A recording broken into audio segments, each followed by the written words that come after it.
to dodge the Spirit Lance at least, but FY very low, actually gets taken down there. All right, the blast from No-Tail's Satire Tormentor. So OG getting themselves a second kill up top. But all those creeps out of the tower with no one farming, they actually have a double wave on the side of OG going into LGD's tower. So yeah, they lost tower and they lost Hero and they lost first blood, but I think it's actually working out quite well for them.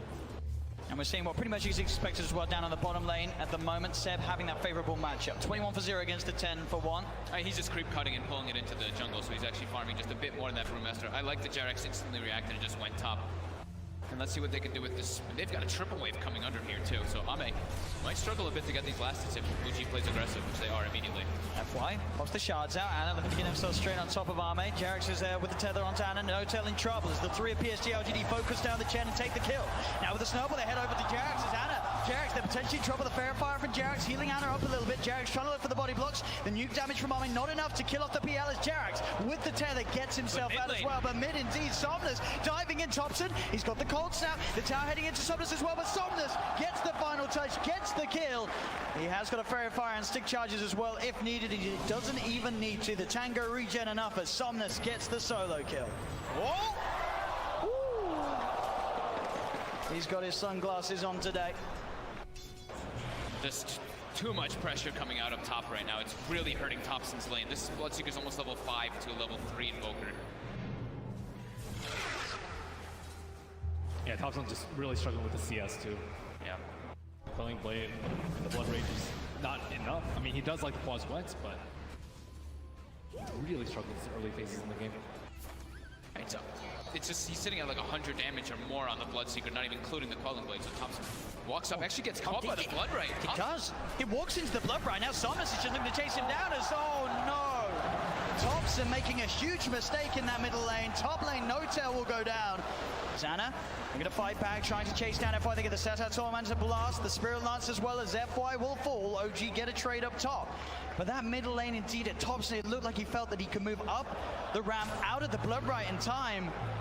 But it kicks in, and Somnus in that middle lane, keeping that edge once again against the Thompson Invoker, but this time on the Bloodseeker instead of that Kunkka from earlier. I feel like I've seen this a few times where the Invokers will struggle a lot for Bloodseeker because he has very little boost. He has 0 points at Wex, and he has no boost. He's actually looking like he might be going for a kill early, so. And that's with the Bloodseeker not even having boots yet. The Bloodseeker just has 50 movement speed over you at all times. And I don't know if Thompson can play in this lane. They're just going to go kill him once more instantly as soon as he shows back up. And right away, he doesn't have TP. Yeah, FY is in for the side. He's got a double damage rune as well. FY is there in underneath the tower, punching down Thompson. Thompson falls once again. Jarex comes in with the tether across. They try to find something to response, but Jarex, he's in trouble. He will live. They get the kill. FY, he'll go down as well. So OG able to strike back in that middle lane with the rotation, getting the double kill for No-Tail, but Nova walks in and gets the easiest kill of his life there onto Jarex. As they will find a trade Chalice as well, looking for this wraparound. He's got level 6, does have Primal Split available. CP back in from Thompson with the Primal Split ready to go. He looks towards Thompson underneath the tower. Thompson, he needs help, but he needs it now. Has he got any way of playing his way out of this one? He's only got poison quartz exhaust, so no escape for Thompson. As the walk around gang from Chalice with that Primal Split successful. It's even more than successful. It's brilliant. Double kill for Chalice. As he just walks over to mid as soon as he hits 6 and gets that playoff. What a great off-lane player. If you try and contest that, you're going to get destroyed. So he gets level 6 when the Invoker is level 4. And it's just grueling at this point. They're taking the tower already too, so they're going to have access into the enemy jungle. They're going to have access into OG's jungle where Thompson is going to have to go to the jungle to try to catch back up here. He's level 4. Oh man, a lot of weight is going to be on Seb. He's had this bottom lane, he's got good levels, and he's got decent farm too. He's top of the net worth this game, very close to having the Blink Dagger on top of the Ring of Health. But TPs are heading down. Somnus seeing if we can find the Rupture. Seb, oh, he goes to farm. That's going to give time for Somnus to close the gap, get the Rupture. He's still pretty beefy, but is he beefy enough? I don't think so. The shards are out, trapping him in. The spin though, the taunt, the sun strike. Seb, he gets the dunk off. The snowball save wasn't in time. And Jarex, he's in with the tether. OG, they're turning this one around. They look to run down FI. FI with the snowball, the shards already used. There's no way to escape, or maybe the Jukes. Is it enough? Oh, it is. Seb, he gets fogged. He can't get the dunk off. FI will survive. Oh, that's his Blink Dagger right there. But a very neat little play there from Seb, being able to hold his ground. The Sunstrike, the dunk just before FY could get that snowball save up. It almost looked like the Bloodseeker was brought into the snowball, but at the same time getting that dunk off Seb. He's actually decided to go for the Vanguard instead. Oh, just wanted despite having the money. Yeah, just wanting to tank up a bit more, I guess. I mean, as we saw in situations like that where he's getting beaten down by the Bloodseeker, it certainly will add that extra bit of time for Jarex to come in with those sort of plays. He's still going to get that blink at a very fast time, and they're going to really need him to make plays all around the map, because we already see PL's getting outfarmed a bit by the Morphling. The Bloodseeker to the Invoker comparison is crazy. And I mean, Chalice has a blink already, so he's going to be the one making tons of moves around the map, and Sebastian has to match it.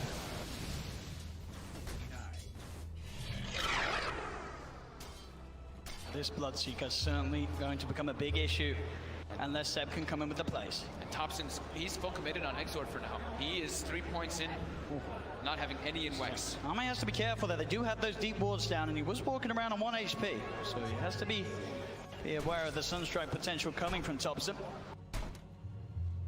Seb down bottom. He's getting hunted, but he's out with the TP. Back up towards the shrine. Gives him a tip on the way out as well. So it's better luck next time. As PSG LGD are now in position, though, to push down on the bottom lane. Chalice not quite got the mana for the primal split. He does now with the bottle charges, so he's ready to go, ready to fight if OG do head down bottom.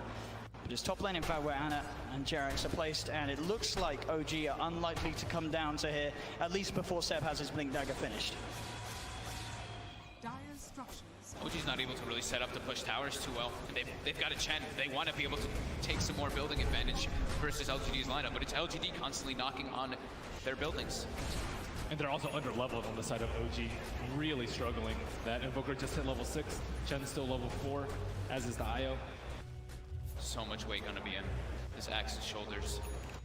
Find play after play around the map to get. The thing is that that's the one thing that they can do, right? If once that Axe gets Blink Dagger, the way to get Thompson back in the game is Sunstrike kills. He has to get the last hits with that Sunstrike. And it is really quick iron timing from Seb. 9 minutes in, he's going to have the Blink Vanguard done. So he really does have to make something happen with this. If he's unable to do something with this timing, it's going to cost the team a lot. They prioritize giving Seb that safe lane on the bottom, where he's been able to farm up 9 minutes in, Blink and Vanguard. He has to make the plays happen now. And there's also a smoke on the courier, so they can immediately go for that. See what their target is. Brewmaster looks like he's in a pretty good position to break it, just in case. But they're eyeing up maybe in the mid lane. Top Ana, Jarex heading over, but Chalice, he's in, he's ready with the counterplay, past the primal split. Ana and Jarex in a lot of trouble as Jarex gets focused down by the primal split. They've got the snowball in, onto Ana, back up his inbound. Seb, he's on the side, can he look for the play, jumps in, gets the call, the Sunstrike down as well as Ana's back in, they get the dunk off, they'll kill off FY, but now Ana and Seb, they've got to somehow get out of it. Ame into the axe form, manages to punch down Ana, Seb's in trouble too, he looks for another call off, can he get the spins, that's the question. Jarex comes in, he's giving him the regen and the spins, the dunk, Seb gets a second, he finds the double kill, as Jarex will be fine, and so will Seb. Seb gets sent back by No-Tail, and TP's back in straight away. He wants to keep this fight going. We'll see if he finds another opportunity to get another blink off. Tries to go for X-Nova, but X-Nova just out of range still. The Spirits hitting into him. They'll chase down. Do they have the damage to burst him? The Culling Blade just enough to bring him down, so he gets bursted by the Sunstrike. OG certainly showing signs of being able to utilize this axe to take the fights against PSG LGD.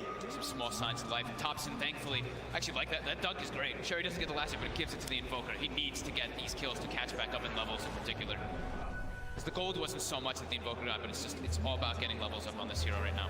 Yep, exactly what Seb needed to push his team back in the game. And now Invoker feels comfortable enough to go for that Midas and another death on the Morphling side too. I'm not exactly sure what he was an Axe. He was as Axe and then just got obliterated. I don't know if it like ran out by duration, but yeah, it did look like he didn't shift back into his into Morphling in time. He just got Seb caught him off guard, I guess. As we have 2,500 gold on Somnus. He hasn't quite picked anything up just yet. Maybe wanting to decide if he wants to be the one that goes for the Radiance. Because I did see Chalice queued up earlier, but I think they're kind of debating who's going to get it at a better timing versus this Phantom Lancer. Yeah, I'm not really sure what Bloodseeker goes for here. Blade Mail is so-so, but I the Axe just causing him tons of issues. That's right. They got the call off. Chalice is going to be fine though. FY's in with the snowball, buying time. And now Chalice looks to turn towards Jerax. Jerax is going to have to relocate back out in a second. In fact, they get the call, they get the kill. They get the dunk off onto Chalice, they get the dunk off onto the Nova. And up top. Oh, they're finding more maybe. Jerax, hand of God, keeps it safe for now. Somnus is back in, finishing off the kill. But Seb jumps in, has the call. Have they got the damage? Yes, they do. Sebastian Debs up and down the map, getting these kills, making it happen with the Axie 6-0-1, utilizing that 9-minute Blink Dagger and Vanguard to perfection. He is coming in so clutch. During all this, Thompson is just sitting in the triangle of the dire jungle, farming, while Sebastian just runs around and makes play after play after play. They bring back the relocate with that Axe top, and it seems like it catches LGD a little bit off guard. And with this space, as you say, he's very close to the Midas, Thompson. Yep. Level 9, Bloodseeker level 11, quite a recovery. Yeah, I'm a little bit scared for the cores of LGD now. I mean, looks like Bloodseeker going for the Shadow Blade, potentially a Silver Edge later, but it's still going to be very tough. They kind of just have to ignore this Axe and hope that the Brewmaster finds him before he can get that jump.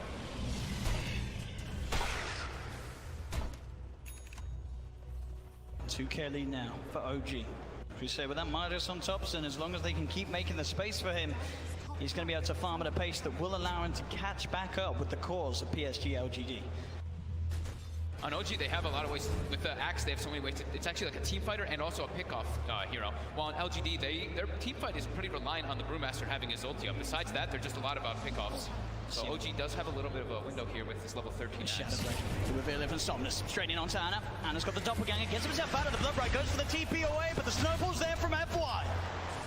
Quick uppercut to finish off Anna at the same time down bottom. They get the call, the Sunstrike. It does not look like it's nearly enough damage though to bring him down as the stick charges come out, and so do the TPs. The counterplay being looked for Chalice, trying to find Seb. Seb is going to blink up in a second, and does it get off? The clap was there. Chalice able to cancel the blink, but Jerax comes through. Seb trying to fight back, he's got the call. Can he get the sprint off in time into the dunk? The stick charges though, keep Chalice safe, allow him to get the sprint off at the same time in the jungle. FY and Ame, they've found No-Tail. They'll be able to pick off the Chen to the side as Ame in the Axel gets the call, controlling No-Tail. The Cyclone from Chalice throwing Seb up, but they won't look to fight into him anymore. Seb will be fine, just No-Tail to fall there off the back of that play. But both cores again of LGD keeping themselves alive. They Chalice with the clutch stick play there as he was very close to getting burst down by the Culling Blade. Looks like they're trying to set up on top, some on top. Ame going for it early, Morbid Mass so he can stay sustained in that, and also later on he could build onto a very useful item versus that Axe.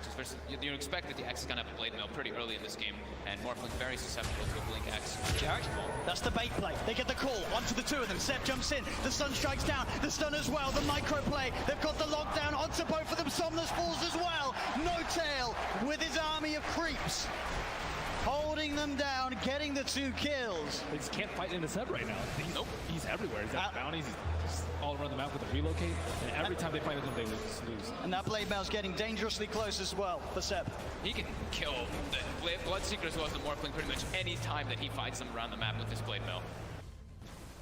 And they just don't have enough damage for him. Like, he's not going to be running around with Rupture, and Enchantress isn't going to be hitting him when he has a Blade Mail on. Morphling doesn't have enough items, so he's still going to be a threat for some time to come. And Brewmaster ult is very long cooldown relative to how often Seb can initiate. FY, he's going to be drawn back very, very far there. Seb blinks away as FY now surrounded as the relocate comes through. Anna and Jerax in to pick up the kill on FY. 4K gold advantage, a 6,000 experience advantage, and this is just OG running around his 3 or 4 heroes, while Thompson is so happy now. He's climbing back into the game. Recovered. He absolutely has. He's now level with the farm of Ame's Bloodseeker, and down bottom again, Seb finding the opening to make these plays happen as Somnus found out in the jungle. Seb 7-0-4 on his Axe. And he wants to keep going. Ame shown his face in mid. It starts to strike more. Call off the mark.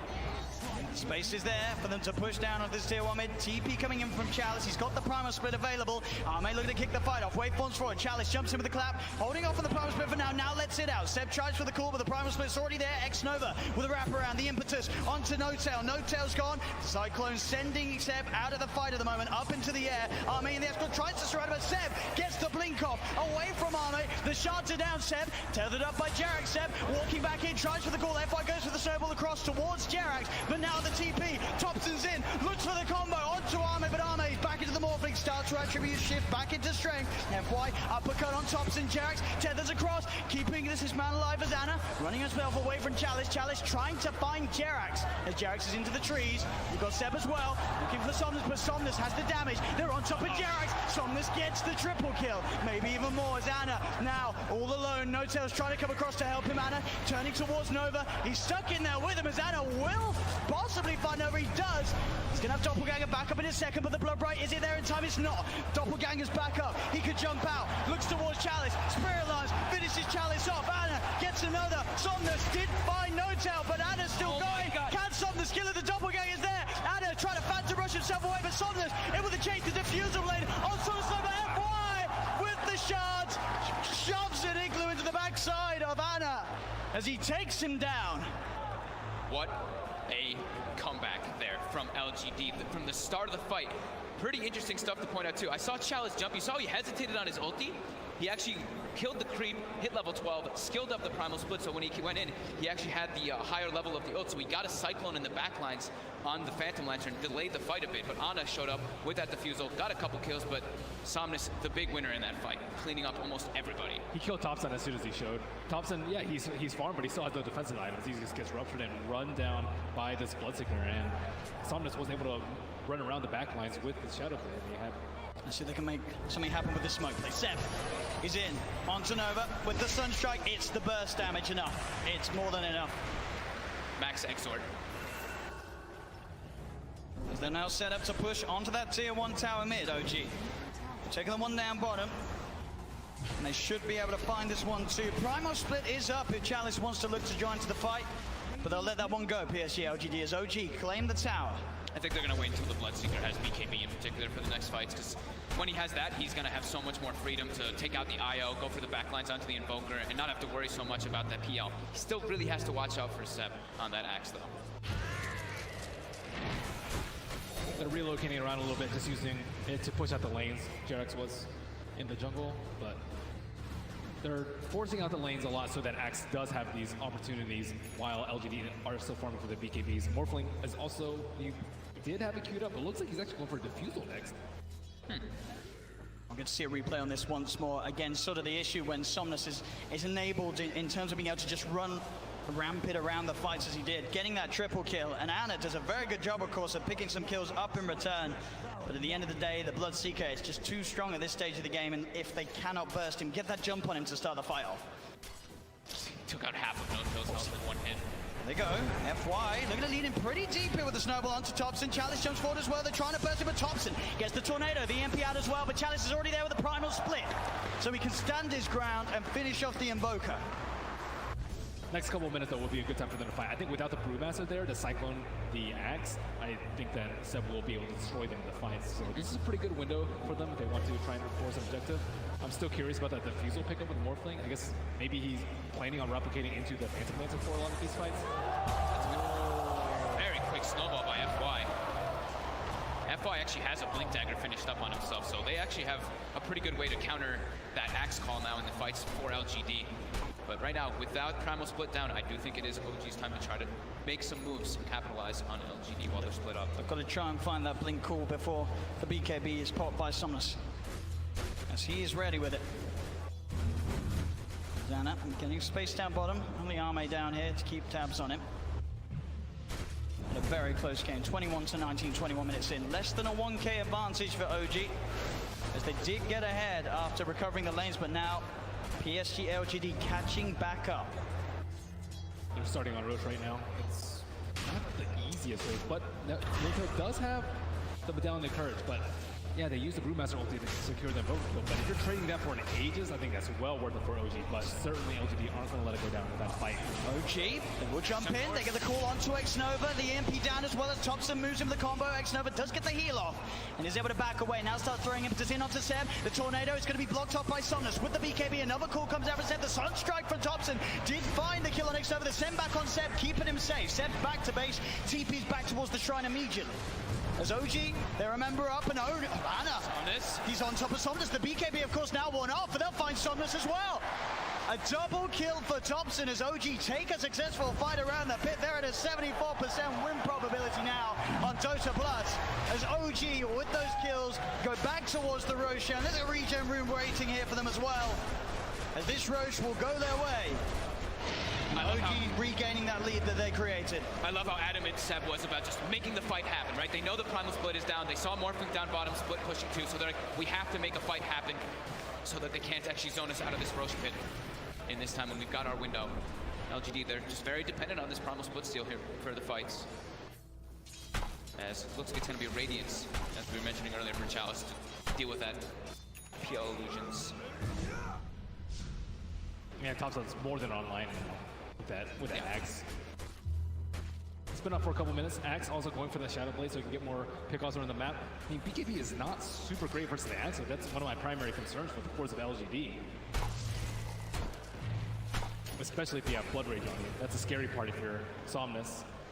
So, as you say, I'll be interested to see how this works out for the Morphling. With the Diffusal Blade complete, not something that we see every day, but sort of, as you theory crafted, Ben, something that maybe he's looking to utilize in the fights when he takes over, sort of control of becoming the Phantom Lancer. That's the best reason I can think of. Yeah, that's the only thing that I can see. That's a very good call back. I mean, it's also good for him to try and eliminate the IO early on. He doesn't have a Glimmer Cape, but it's still going to be pretty tough with this Morphling. Especially with that BKB, he's very susceptible to the Invoker. It can also help him like set up some kills if alone, right? If he does find anybody straggling around in the side lanes, he can pick them off with that Diffusal easily. They're hunting. Waveform TP keeps Ame safe though. He's out of the jungle. Yep, now the Shadow Blade is going to be complete on Seb, and I think the Manta Style is also coming out for Phantom Lancer, so two big items, and with his Aegis, this is their time to shine. It doesn't even matter if Brewmaster has his ultimate. I don't think they're strong enough to take him out right now, so yeah, just need to stall for a little bit, wait for that Radiance, get your farm up, maybe get a BKB up on the Morphling, and then you'll be in fighting shape. Yeah, fighting into OG just seems way too difficult, especially with Jerax, who's now level 15, has the tethered X bonus, and also has a full mech. So that's going to counteract a lot of the damage that LGD is already lacking in their fights right now. So definitely just don't want to fight. They have a very good war setup on the side of LGD. They have 4 spread out throughout the map, and unless OG are willing to commit a couple of smokes, I don't see them getting any huge pickoffs right here or huge objectives after a fight. OG's got good momentum pushing in on every single lane. We even have the Axe Illusions cutting some waves too. All 3 lanes pushing in onto LGD's side right now. As OG, they're spamming those chat wheels. They're getting like, into it now. They're feeling good. They're feeling it. Absolutely. Another tower taken by OG. Oh, Seb is on the prowl immediately too. Wow. How did? Oh, they have a Rose Reward over there. I was wondering how he saw that coming. So yeah, takes the Morph duration as well on that Morphling, as we've been seeing a lot of players. Well, the few players that do play Morphling still have been doing. Full Manta, Diffusal, and that Aegis on Ana. He is feeling very confident. He commits forward on X-Nova. Oh, with the Sunstrike down, it doesn't matter. They are going to be able to duke it out here with the Snowball. Ana still trying to fight forward. He's feeling confident with the Aegis. Tornado will clip onto X-Nova, but he's got the heal out and he'll be fine. Ana has been ruptured now, needs the backup. Jerax in with the tether. Ana with the Doppelganger dodging the Blood Bright. As OG will be more than fine. There's so much burst steal coming out. Yeah. With the tether in the hand of God, and then the mech. Now looking for another tier 2 tower. OG really starting to overtake the map. As bottom lane, Seb, he's in. The call, there's no attribute shift in time. Ame can't react with that Shadow Blade blink initiation. Power of that Blade Mail versus the Morphling, but also he was get hit by that huge sunstrike that's so early on. He has no buyback here, so OG. Uh-oh. Let's see if they can get anything more out of this one as they're into the base, chasing down X-Nova. X-Nova being focused by Ana. The Illusion Army chasing him down, trapping him here in the trees as he'll fall. OG, they've found two. They're up onto the high ground looking at this tier 3 tower. And look at this, they even used the Ag's tether on the Chen, so there's a Chen Ancient there adding more health for them. Oh, look at this push they've got going. As the Rax now join Chalice, jumps in, does get the primal split out, finds Jerax. Jerax has gone, FY goes in with the uppercut. Ana trying to clean out some of these primal split illusions as Jerax will buy back. He's coming in with a relocate. Seb being focused, but they're killing the primal split. It's only just down to the earth for the Wind Panda. The Wind Panda getting himself away from the fighters. He will still survive, but they've got the vision. Can he escape in time? Chalice! Oh! Nearly dies during the primal split, but Chalice will survive. OG, what's the plan now? Do they want to just get out of here? Seb trying to get in position with his Shadow Blade. He's found Arme. Arme's in the PL at the moment as Arme just gets taken down. Dead for 50 seconds. Thompson being chased by Somnus. They've got the dust down Thompson as well. X-Nova picked up inside of the snowball. Thompson will fall. They'll find Ana too as LGD will hold despite Arme going down once again. Can they get Seb as well? Jerax is there at the side, but he does not have relocate available. There's no save for Seb. Did he just hold that snowball until the Aegis finished? Yeah. What? He waited that whole time for it to get. That was unbelievable. Oh my god. And effectively at the end of the day, a full team wipe there by PSG LGD. X-Nova, he'll survive as well. They hold that middle lane. They may have lost to tier 3, but they keep those racks alive. The Push OG back. Coming in from Chalice and FY there. FY with the clutch snowball play there on that Aegis, of course. And Chalice, look at the damage he did in that fight. 6,600 because of that Radiance. Like you said, they were killing the Primal Split. They were so close to killing it. There was still one alive, so each time you kill one, the Radiance just keeps passing along to the next one over and over again. So he just keeps dealing all that damage in the fight. I can't believe he survived. I can't. Yeah, it was just so close to dying. What a turnaround by LGD, as it was a 7,500 gold lead for OG there, chunked down all the way to 2K, and the experience is now favoring LGD. And they had a different way of dealing with the Axe this time, which was Rupture and just kind of leave him alone. He didn't really want to run around. He's not that tanky, especially when the Wisp is tethering up someone else. But this defusal choice, he got wrecked. Yeah, he did. I'm strong. I mean, you can understand, as you say, he wants to try and fight as the PL, but that of course leaves him very vulnerable to getting caught out by Seb's blink call initiation. Yeah, that's the thing. I think if PL were like the trump card in this game, with no Axe and with very little AoE on the side of OG, it would have been a great choice. This time, I mean, there's not that many great items for him. I'm not really a big fan of BKB on him at this point in the game, but he does need to be able to not die with 1,000 HP. I think he just stay morphed up very, very high strength and then jump into the fights, turn to the PL, and then that's when he can just thrive off of it, because if he's staying low, like you said, he just dies over and over again to the call, Blade Mail, or even just some Sunstrike. Smoke on smoke action. Here's LGD, wrap around along the river. They've got level 18 on the brew, so level 3 Primal Split at the ready. Chalice on the high ground. OG got that ward down in time, and that's going to set up for Seb to find the jump, and Fight comes in with the snowball save. Keeps his team alive for now. They're rolling on Seb. Seb gets the Blade Mail, now turns towards Chalice. Chalice, he gets the split off. Seb, he's got down. Jerax now focused as well by PSG LGD. They'll get the two of them. Seb's brought back. The chase from Somnus onto Notel into the trees, sets up for a double kill on the Bloodseeker, and Seb, he's been set up into the skies by Chalice's Cyclone. Seb gets the blink off. He's got the Shadow Blade too, but they've already lost 3 on OG. The dust is out. It will clip Seb. They've got the stun control from the Mud Golem, stopping Chalice getting the blink through. As Seb will just escape there. FY with that save. That's the snowball play. Chalice even got cold snapped, but just having that extra miss rate, he actually doesn't get that other one proccing on him, so he's able to get the Primal Split off. Unbelievable. Every single team fight, FY and Chalice are just doing so much in terms of control. Yeah, Thompson tried his best to stop that split from going up. Yeah. He realized exactly what was that was crazy. Unreal. That's 2 times Brewmaster just narrowly escaped death. They were sitting right on top of him as a reward. That was a double call coming out from Seb to start the fight. They thought that they had that one in the bag. Yeah, it looked like the perfect initiation, right? But FY is just like, nope. That's why we have the Tusk. Those snowball saves, as we mentioned. And now he has a Yules too. And this Yules is excellent versus the Axe.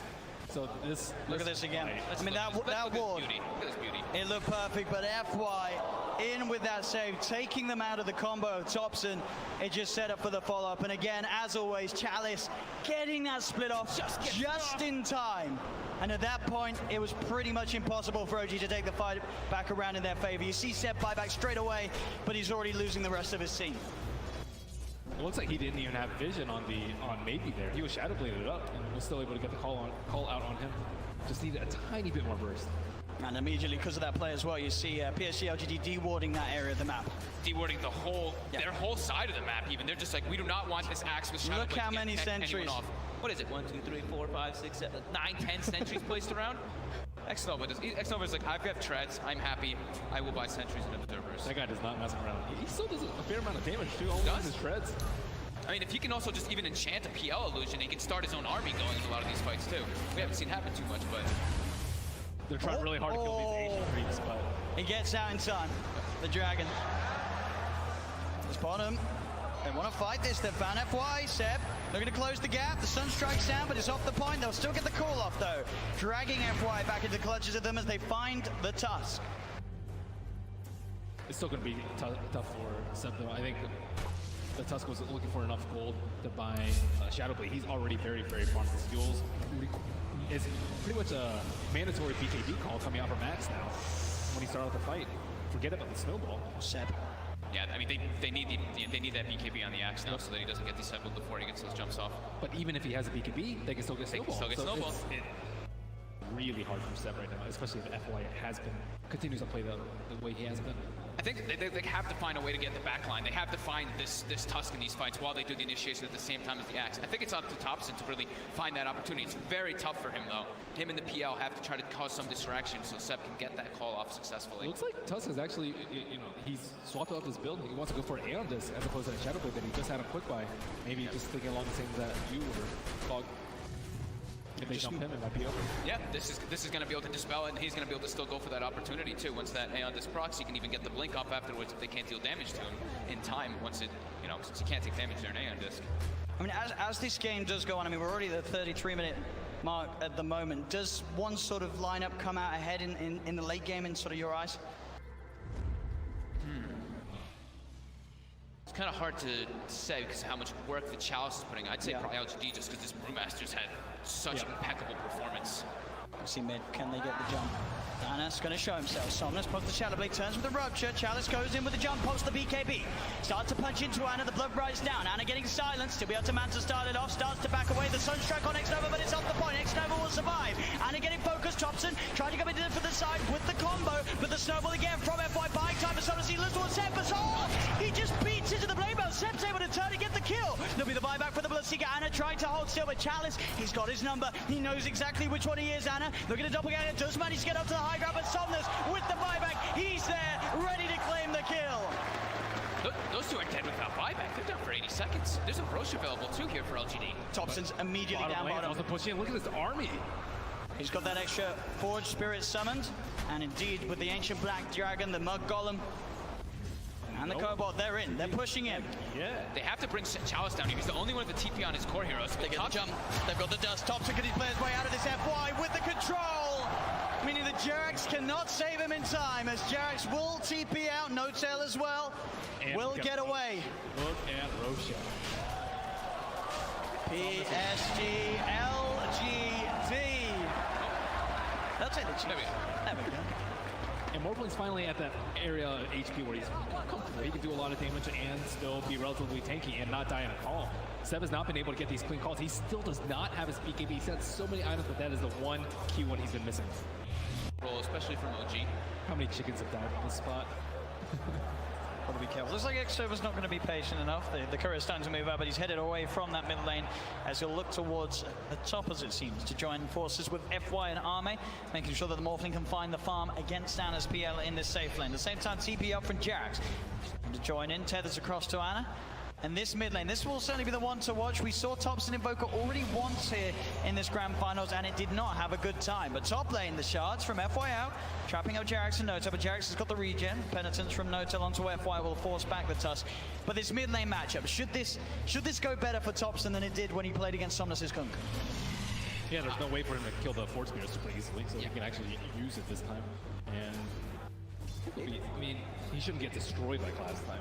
It's really got to be dependent on the side lanes, right? Like if those side lanes start dropping low as soon as this Bloodseeker hits level 3, that's when you can start getting ran down very easily as an Invoker. Even with you have your Fort Spirits and everything up, it's very difficult because that movement speed that you have. You have 282, and this Bloodseeker is going to be moving, for the most part, above 320 in this laning phase. I am a bit concerned for Thompson, but he has to be able to work really well around this Fort Spirit. Already these early levels, Somnus playing the lane perfectly in its aggression. 8 for 3 against their 3 for 1 on these early levels in that mid 1v1 matchup. They've got Jarex low already. X-Nova though. Jarex sort of baiting them in. X-Nova's got the fairy fire. Jarex, he will fall, but not before they get the kill on X-Nova himself. FY also potentially in trouble. Anna comes across. FY does still have a snowball. Potentially unlikely to save him as Anna.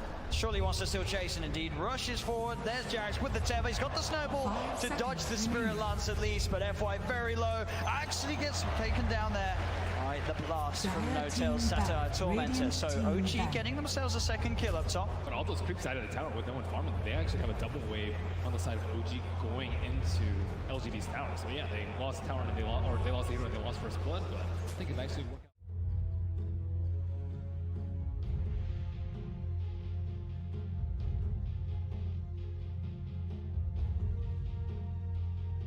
10 seconds remaining. 5 seconds remaining.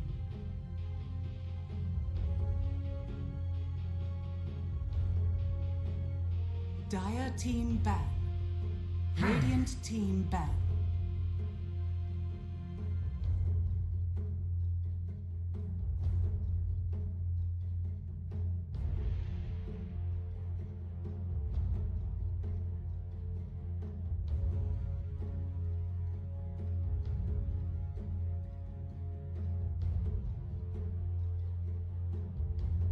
Seconds remaining.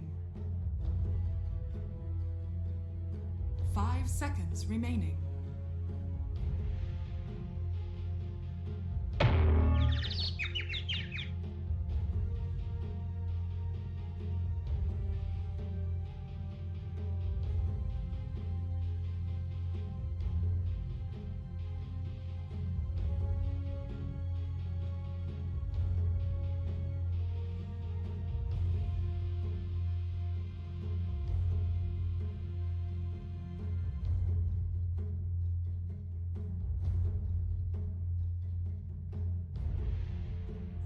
Team ban.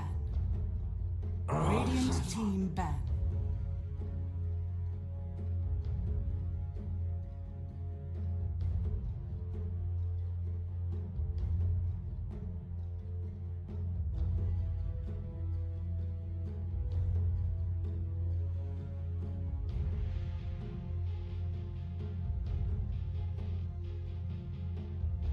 Seconds remaining.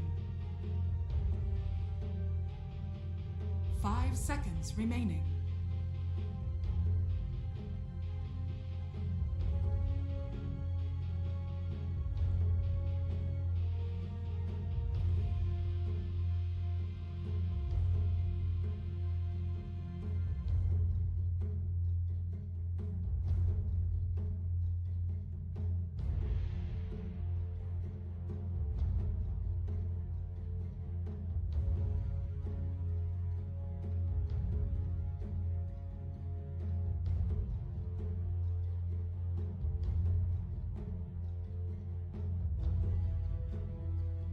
Dire team ban.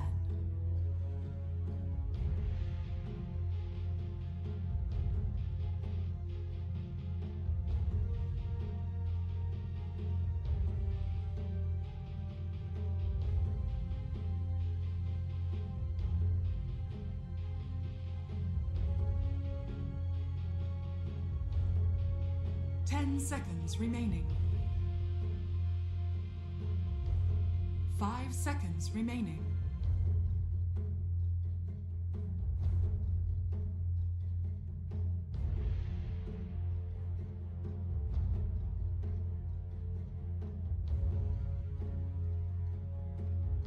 Radiant team ban.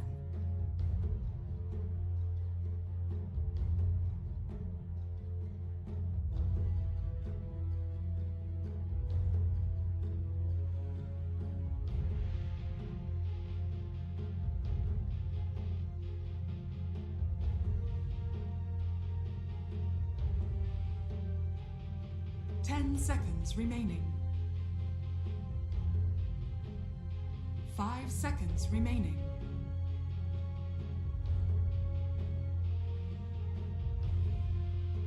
Dire team pick. Radiant team pick. Beastmaster. Ladies and gentlemen, hello and welcome to the first of two series today in the Cyber.bet Cup and the Cyber.bet Cup for the spring series in Europe. Aggressive mode versus OG.Seed. The upper bracket finals. The winner of this one will be waiting in the grand finals bracket. Radiant team pick. Out. So OG.Seed, they've 2-0'd their way through here up against Nemiga Gaming and thus Viking GGs. They didn't have too many issues. Aggressive mode, we saw them play yesterday.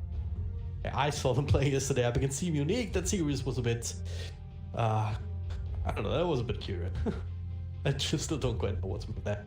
A few quick storms go both ways, but overall aggressive mode, apart from the first game where they just got outdrafted, I guess, not playing the heroes, they've shown quite a good amount of control and discipline. Yeah, grabbing control of the game, playing it out safely, and this map control kind of. Question is, will OG.Seed be the kind vulnerable to? They've been playing a lot of games recently in the Pushka League, not too successfully, but considering the kind of like competition that they're up against there, that it's maybe not what you can. 5 seconds like remaining. Secret, Nigma, Light, Liquid, proper OG.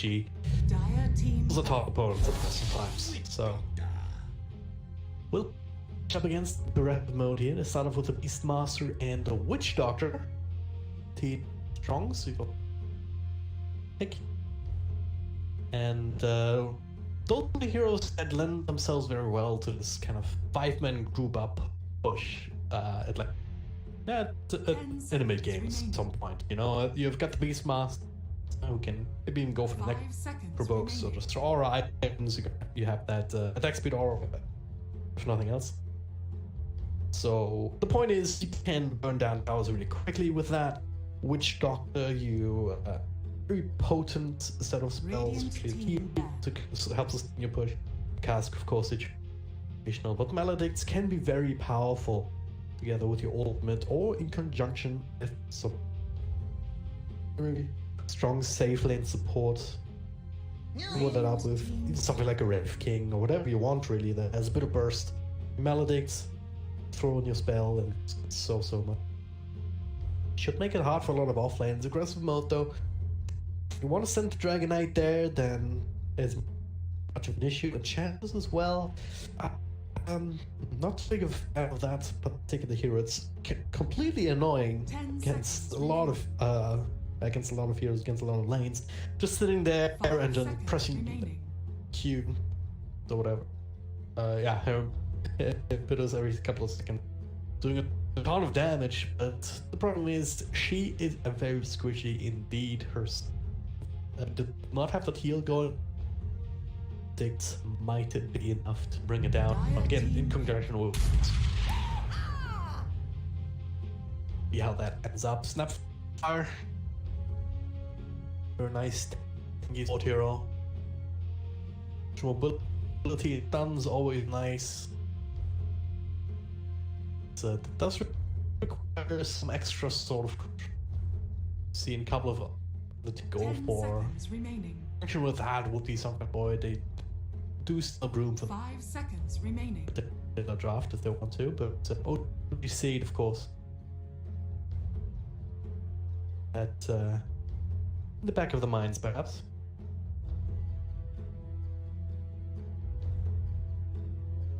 Another four position here. They're a bit flexible with their heroes in the positions. Like play Morphling mid recently, one of those games with King GG. They've also had a mid tiny paper chesty, so they certainly have a few tricks up their sleeves here. We'll see. Go for. So there's the clockwork.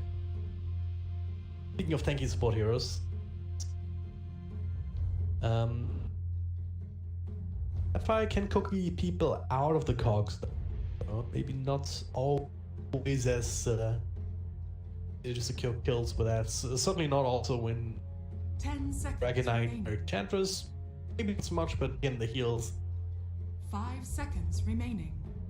do first. I'm not sure how the clock will with because it's a lot more damage over time. But Beyond that gives you that initiation, like crowd control.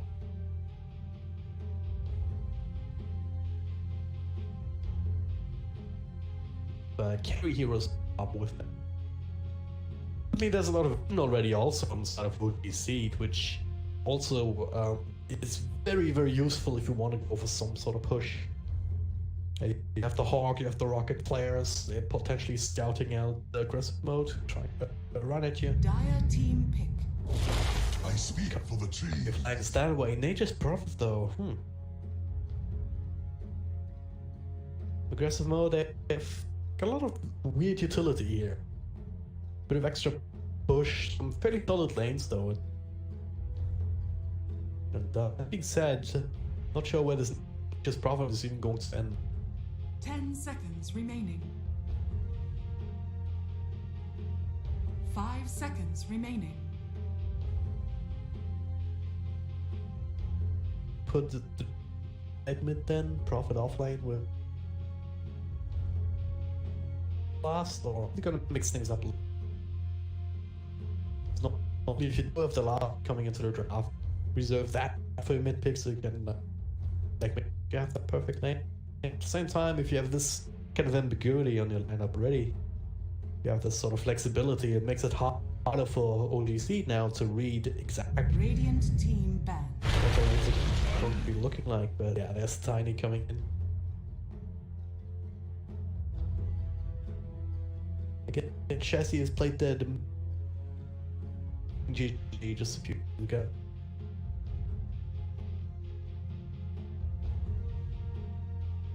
It is a hero that can do a ton of damage, not just against heroes, with the burst combo, of course, the 3 hitting buildings. You have that extra attack speed from items like Basket Madness or Soul Mirage or whatever down the line. Dire team ban. Then, well, if you do end up winning a team fight, you can take objectives easily. What a crazy amount of cap available right now. I can kind of walk in with a burst spell, scatter shot. Dragon Knight can fire, but both of them they require them to be relatively close. It's not easy long range wave clear. 5 seconds remaining. It actually makes it aggressive mode that going to have to take control of the map a little bit more aggressively, kind of be true to the name. To rotate in on this time to Beastmaster perhaps even.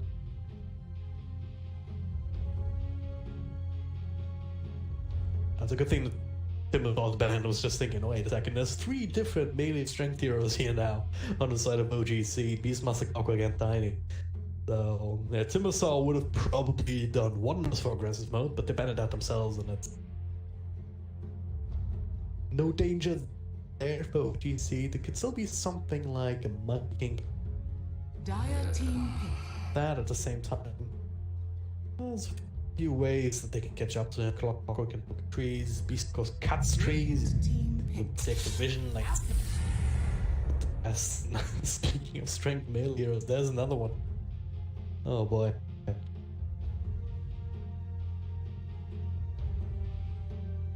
Well, it didn't have to go aggressive before, but you certainly do now. All warlords, huh?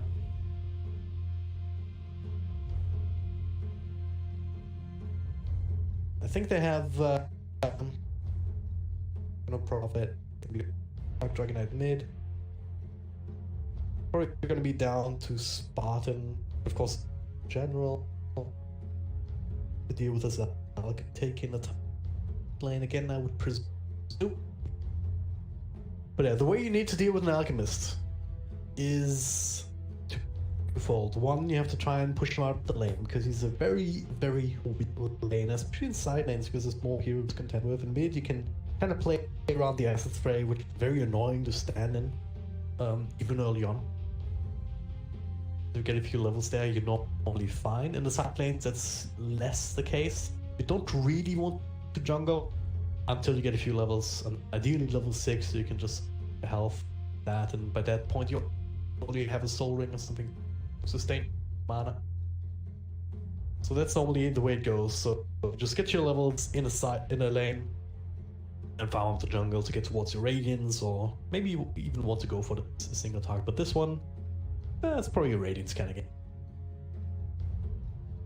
Farm, search forward, just outscale the other team very, very quick. General idea. So the way that you stop that is put him as much as you can, and then you need to have a dedicated person to just run at him in the jungle, maybe even block his cams with wards. Body block them. Try and slow down the alchemist as much as you can, because even if that alchemist is kind of even in terms of net heroes, that means he's actually behind. It's not always easy to make that work, which is Prepare for see battle. alchemist being played now, of course. It's just not fair. Oh, look at it go! You have to constantly keep pressure up, and if you don't, eventually he'll find as well. You gotta be kidding. Eventually he'll be even able to get out items that tiny eggs with lots of trees around. Haven't seen that in a while. What? Axe doesn't low cooldown, maybe not the craziest thing. Witch Doctor Axe, though, quite good. Clockwork, a bit weird, isn't it? But stunning yourself. But yeah, before, of course, we have a bunch of item slots to fill on your own. The other thing, of course, is champions. You gotta secure those. Looks like OG.Seed, they're not even walking towards the top side of the map. They don't want to expose themselves to any tension for first blood. Then trying to secure more than 2 bounty is probably a bit greedy. Focus the forces down here in the bottom half of the map. For 2. The battle begins. Alright. Focus actually up top.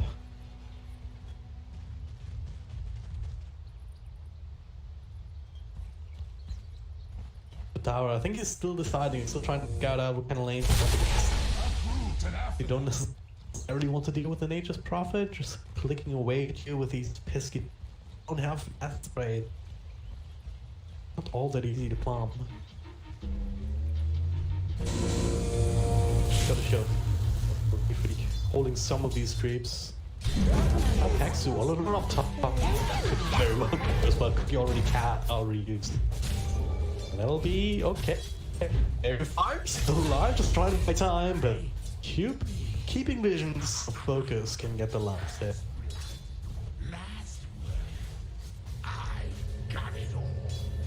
Oh, there you go. Quick. Bo3 here, gonna keep it away. Take it easy with the power cards, because you can't easily run the snap from there.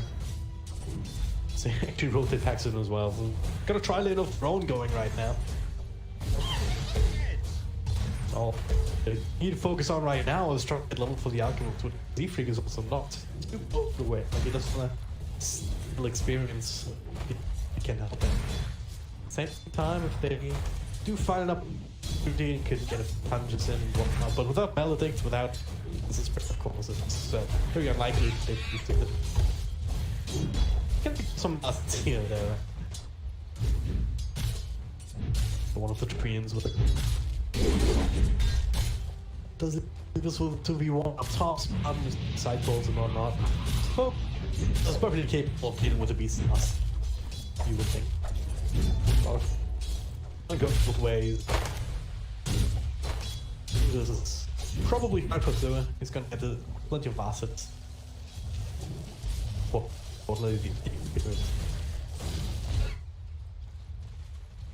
That leaves us with mid, which be pretty much a nothing lane. Like, both of them are just gonna try and farm. And so how they do this is 2 to 12. Maybe with a slight advantage going forward because you have so much damage to work with.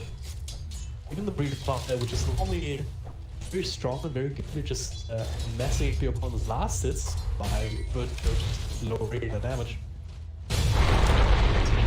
Probably gonna be the big event to here. See, back onto the tower and Ballot catching Bug. Definitely damage.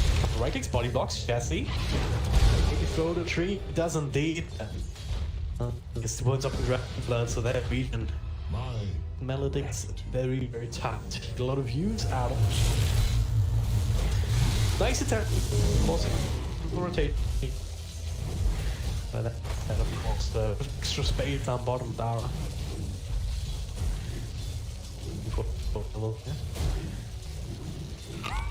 All level 2 now, so this is where Skylar has to be very careful to cast. Bouncing back to him, but hey, call inside the cogs, inside that. So the cookie, wait. That's gonna be free kill right there. Free snag it. So, an Alchemist, the Greeble Squeak going too. And it's doing very well in the last department. So the first phase of the Alchemist strat not really happening right now. The other way to do Demon Alchemist is trying the rest of his team down. Okay, as strong as that can be, he can rely on so there. But again, he's so far. So again, at least he's getting his experience. He's also getting some extra money. I'm right now leaving Z pick some experience of his own in the top lane. He's been gone on though. Take a little goblin though and slow down. There's not enough of some cards. Doesn't have the mana for it. Oh, the extra up again.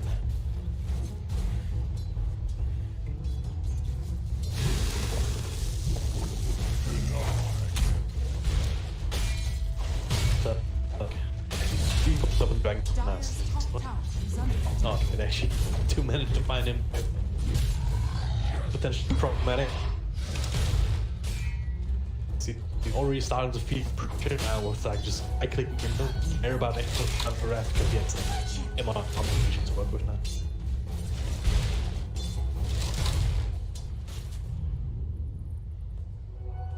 I'll take that. 3 for aggressive mode, so that's also working out. Okay, try again. 2 more point blocks, toss already used for avalanche, melting stare, but there's so many heroes go to now spot and Q and nice dodge and chassis actually into way, but still nukes as well as stuns, too much damage. Oh, I hope that Texas can do maybe now. Get this counter on spot. Level 1 and yeah, the extra very far though. Oh, he barely survives. Tower was aggroing on this freaking centaur instead of herself.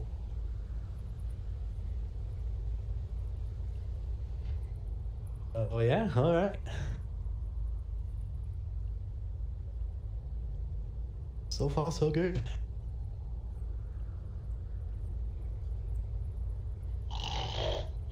They also have the level 6 in Dragon Knights, so they can stop pressuring towers with that whenever they...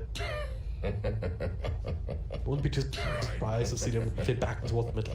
Not what you expected? Q can hang around, just got a clarity going. Can kind of just chip away at a little bit. So it's not really in fighting shape, only level 3, same slot.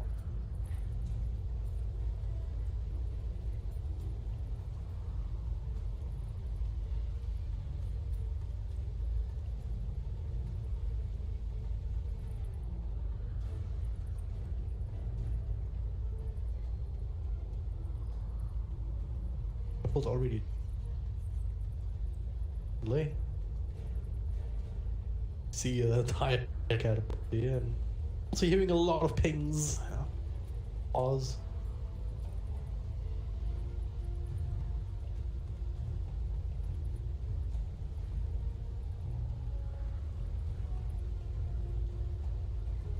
Hey, everybody. So, again, they start pressure with this Dragon Knight a little bit if they want to. They could also just continue a little bit more. Money levels. Other heroes, the supports. Invisibility. Zef gonna take matters to their own as well. So rotating in under cover of smoke. If that was scouted out, would Radiant's bottom perhaps tower is under attack. focus at the very least, not exposing himself at all, maybe just pushing out that natural. Some extra towards high ground, keep him safe. Pretty cool. Letting all the way around. We're gonna get a kill here on one of these. Genius. Cards, but of course, they know exactly what's going on with. Radiant's There's nothing middle tower is will under come attack. of that. Hey, everybody. It's a TP home, but how many stacks it should be? Z3. Go, Jesse farming. Can up the ancients? Not the easiest one, but the alchemist foot. Radiant are scanning. Something else to do, walking back towards bottom. Dire's top tower is under attack. Not quite up 6 yet, so he's still very much vulnerable. Much far from push back on the cards, but Jesse's next up the blue grab. Actually have a lot of match in the first damage, so it's more of a farming thing. On this one from Z-Freak, a couple of right clicks he's gonna take out. Poison, you're not gonna stun levels. Same time, this guy rotating top, helping out theirs to kill Witch Doctor as well as the house. It's like Zilla got spot in return. Oh, the courier! No! Oh, at least power skill level 6. What the hell are these body bots? Just stopping the tracks. Roots coming through, and number one, Perma Roots. Question mark. Hexer with a cast. Oh, level 1 though. But just enough. Let's watch Jason there.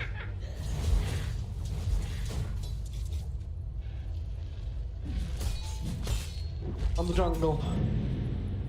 Stacks, I guess. Oh, let's pick one. She taken him out. Alright. Alright. What's the shovel though? That's a good one. Did not shovel before sending back though. I do not approve of that. Just sitting in base, off cooldown. Shovel with an alchemist on the team is good because you don't often get bound yet, but when you do, it's that much sweeter. That's all Skylark TPing in mid. There's the pressure that I was talking about, man. Ultimate, Skylark sending in a few extra greens. Spartan actually finding Z-Freak here. Shanty, Ulticar in the middle. All lost. Yeah, from Dragon Knight clicking away. That guy is nuts about that. Way live through that. 3-4 people running at you, flicking it. Run away, but are completely useless in this kind of situation. I mean, put an acid spray, but how's Paxu doing? This is not what you want to beat, my friend. It's about to keep him in play a little bit longer. Yet another kill. Okay,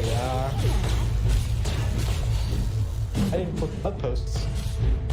Focus was the kill and the outpost down, so this is not working out well right now. With the bounty rules all going away aggressive mode, aren't they? Invisibility. I'll take that. Thanks be to you. Yeah, it's not a good sign. 10 minutes in, we have missed like 5-6k behind. Under attack. I mean, it's just everything working in aggressive mode's favor. It's the towers, it's the pound rooms, it's the kills. The Baron needs more time. He's not even quite halfway towards his bigots. He's got some like not golden tea, which is very valuable, of course.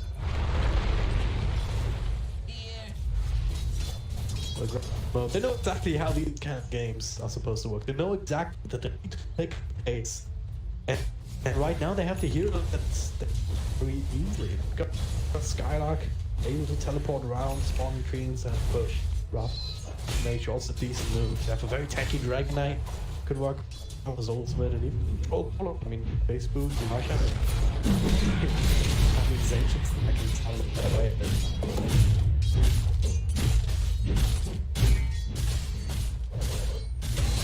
Take it for a part of the dice.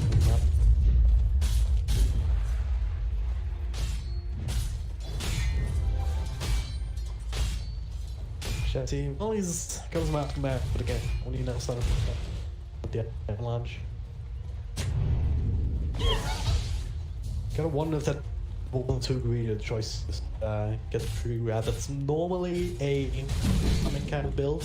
You max that first. But if you have an Alchemist and you have Tiny, both of them just farm mode, then you have a Beastmaster. Only do so much, more of a skirmish hero. Don't be mad. Kind of putting themselves in a position where they can't properly fight.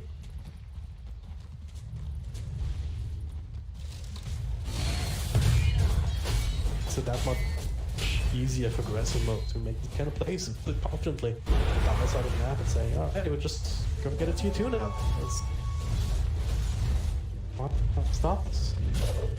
Dire's structures are fortified.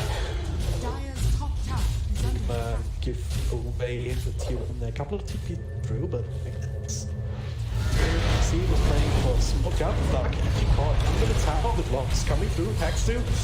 Poor guy still got 5, he's gonna jump back. Seafreak also not exactly tanky by the looks of it. He's got to get the absolute damage on the top. Come on, guy like a stun through, now focus back into the front lines.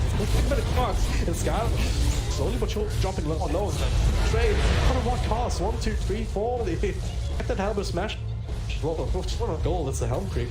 My thug is coming for that hard. It's fish off as the rest of the team just chase down Chassis does not have a TP scroll, and they will find him in the end. They say, well, I don't know what else can be there. You just lost 4 heroes in exchange for 1 plus Madara of other ways. Got the trouble. Got himself that extra creep. That is quite useful now. Just having to get forward. They're running behind, I feel like. Even when I'll cast the Radiance, it's necessarily gonna be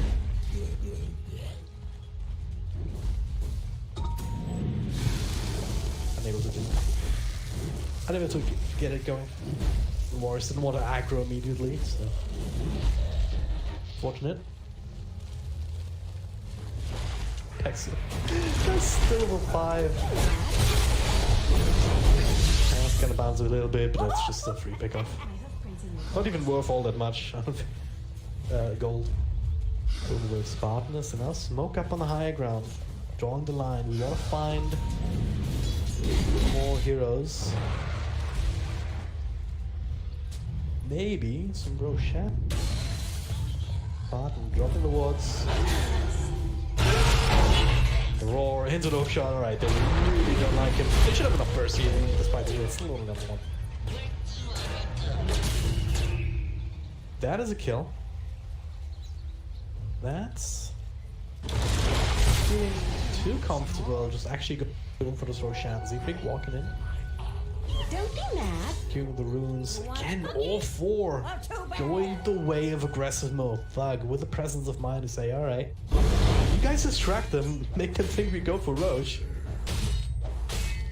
While I'm picking up the runes. That's what I was touching on earlier. Madara, he's sitting at 8.3k net worth, top of the charts. He does have the Radiance now, so his farm will accelerate. But 15 minutes in, you would expect an Alchemist who had a good game to be like 3, 4, 5k gold ahead of everyone at this point. He should have probably an extra item at this point. Or at least halfway to 3.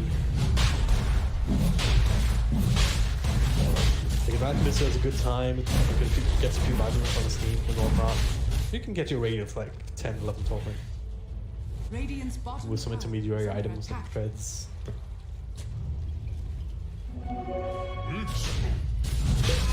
First mode, trying some of the map control now for the slow chance. The fastest one in the world, but eventually. So Aegis in hand now of the Troll Warlord.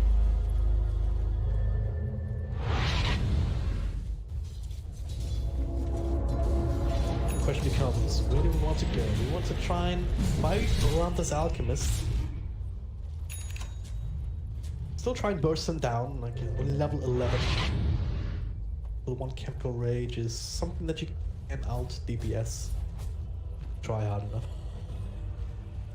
By the way, is anyone building a spirit vessel? Oh yeah, they actually have already on Skylark. That'll work wonders against this region. From the Alchemist ultimate. He can purge it off once, because it is a basic dispel as well, so you want to use it, of course, after he's already used it. But Skylark is a smart guy. As well as I do. Ooh, focus. The ultimate actually is he's getting that one, still healing through that, so despite the Maledict, doesn't do anything because he just lifesteals it back up with that ult. Oh no. Would have been a nice pickoff, but alas, it was not to be. So instead they have an in on this bottom lane, they can start pushing that down, stuck at mid, holding the fort. Dire's bottom tower is under attack. Like skipping phase there, so they can't, at least they can't immediately turn it into a tier 2 mid as well. Tower is under attack. Dire's bottom tower is under attack.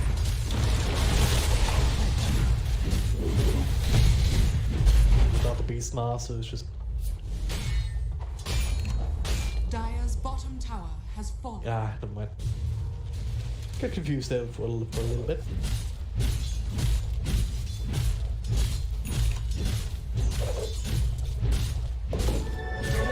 Focus on top, like they're just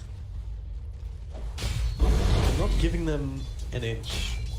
They're always teleporting to secure these extra tier 1 towers. OG.Seed only able to claim the one down the bottom. And, it gives them this kind of access. They can still say, alright, okay, perfectly played for Skylark. Drop on the Nature's Call just before the hook comes out. They're well played indeed. So with that DD rune, like, he doesn't have to be scared, he can be alone. There's no way that they can kill him suddenly now once there's a BKB. Oh god, they're trying to stand up on the Alchemist. Fall up stun, he doesn't get his ultimate out just yet. He's just straight up dead. Maybe not, he has his own BKB now, the physical damage not quite enough.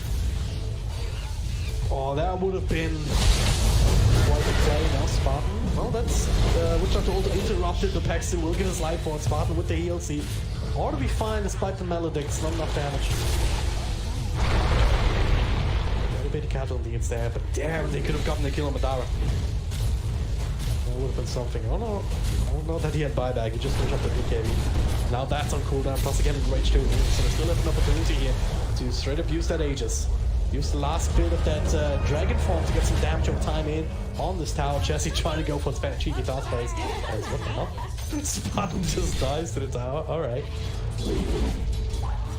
There's an opportunity now for OG.Seed to catch a few more people. The hookshot, was on target, but just short. Too far away, but they have the vision from that rocket flare to catch Skylark with Chess's blink. It's the kind of pickup that you're looking for.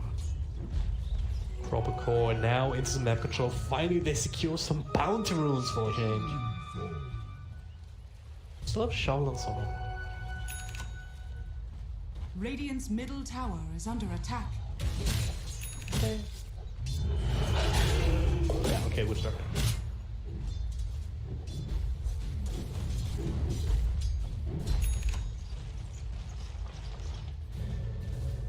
Didn't show the proper moment. Alright, they want something though. Chessie with a blink away. Skylark just finished the TPs, so can't recast that. Else, so unable to catch someone.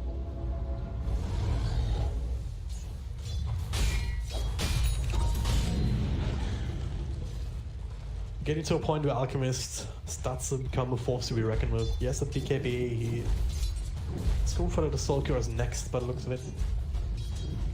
It needs a little while to get to it.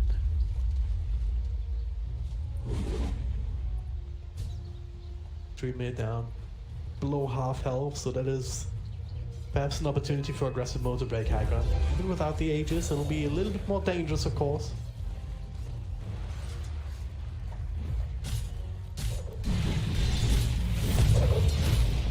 So if you wait for the next Roshan, then you better re-establish that map control.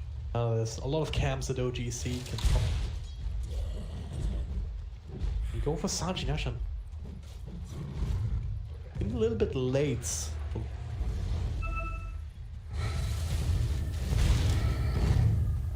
It's just a matter of, alright, you know that aggressive mode, they're gonna come at you, so you better pick up whatever you can.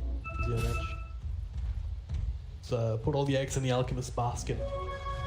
If they can keep holding high grounds, then this game is still very much within their reach. Of course, not the easiest Alchemist game that I've ever seen. The way it worked out so far, but certainly not impossible. Chelsea's not unfarmed. Except he doesn't have a lot of net worth, but he's got a few valuable items, some of the dominator lads. Like, Beastmaster is the type of hero that does not actually need a lot of net worth to be able to contribute heavily. Fights just with a raw, big, long duration lockdown that goes through BKB, so very valuable, plus all of this attack speed.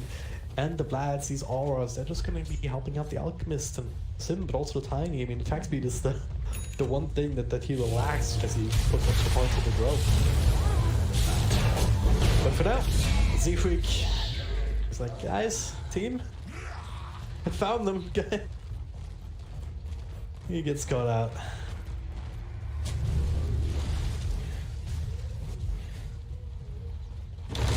He gets a D-ward, and they're like, not quite with the right angle here, but they might still find Peksu if they do have the... No, they don't. No roots. I couldn't get an angle for Cookie apparently. Unable to catch two. And for once, Peksu lives. 7-3.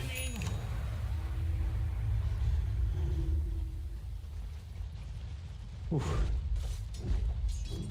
AC completed now. 1,000 gold to Lucky this one.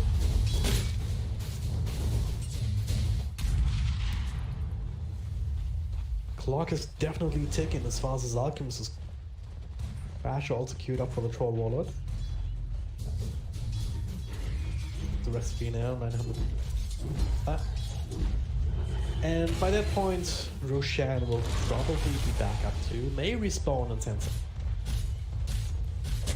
Not sure what exactly it is in a moment.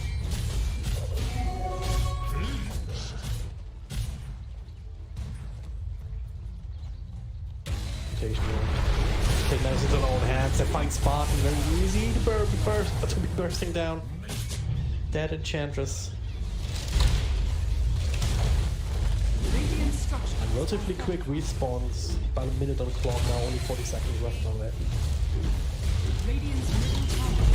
Right now, OG.Seed. They're establishing a bit of map control themselves. She around this road, but this was what the smoke was designed. They can secure this Roshan area if they can get the Aegis and Chase. Keep this game going, but around this. Oh, nice little top back from Chelsea. Potentially sacrificing himself, though. Now he's caught in the middle, 4 different heroes. So he is going to die.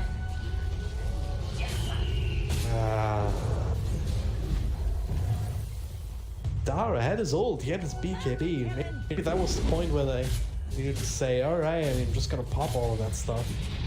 There's enough health points to not be burst down from 1 to 0, I think. And figures out, hey guys, Roshan is back. There's no Tiny. Can we go here? They're all spread out though for them. Skylar can of course always TP back in a couple of seconds. They also want to have a couple of free kills, but who's killing who is the question. Peksu will live for the time being. Cass bouncing back and forth spot for the time being is Clockwork, yeah. particularly tanky as he'll go down spot. Let's lose Maledict. No, not this time, not with the extra damage but in by Madara. But now he's more or less left alone. Simic kind of close by, but the stuns are real. It gets it to 9. You're joking. You're actually joking.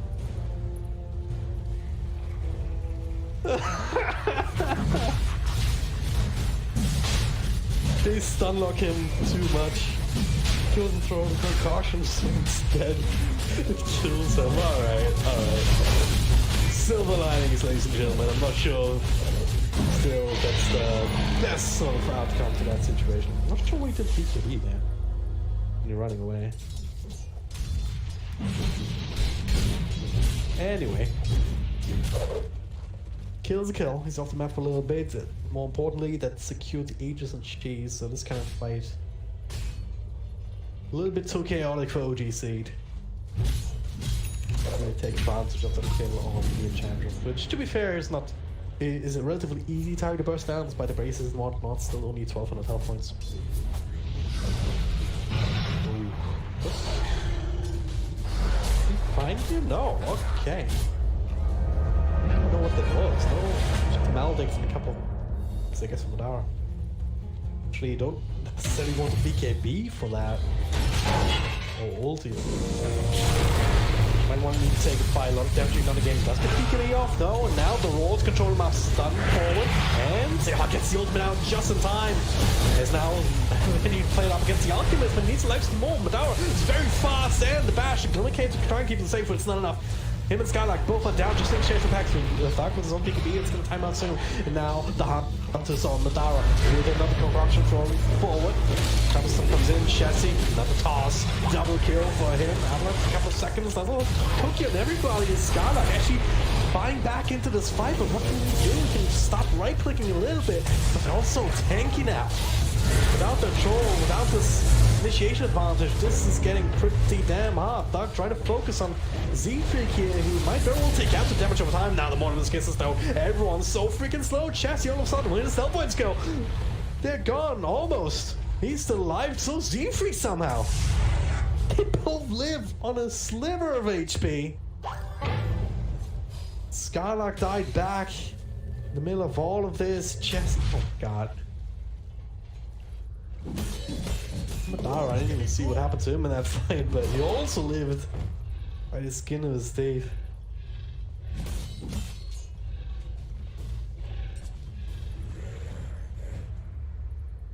I don't know if that was... I think there was a little bit of luck involved there from OG.Seed, but also just pressing the advantage, just doing a really good job isolating the Troll Warlord.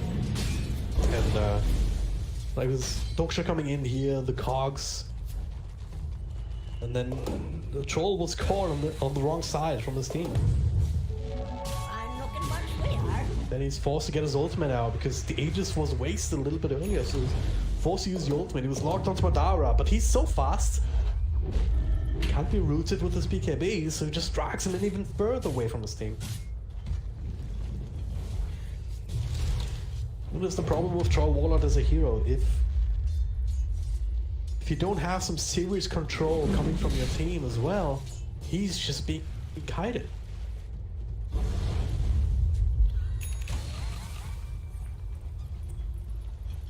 Spending 2 buybacks and missing out on quite a few kills just so. It's not an ideal situation. But aggressive mode? Radiant are scanning. Battle. If they lose another team fight, it might be very, very bad. But right now, they're still in it. Madara though just finished out the Abyssal Blade, so even more mobility, even more control. Radiant's top tower is under attack. Clicking away at the steel tower. Let's see how they go.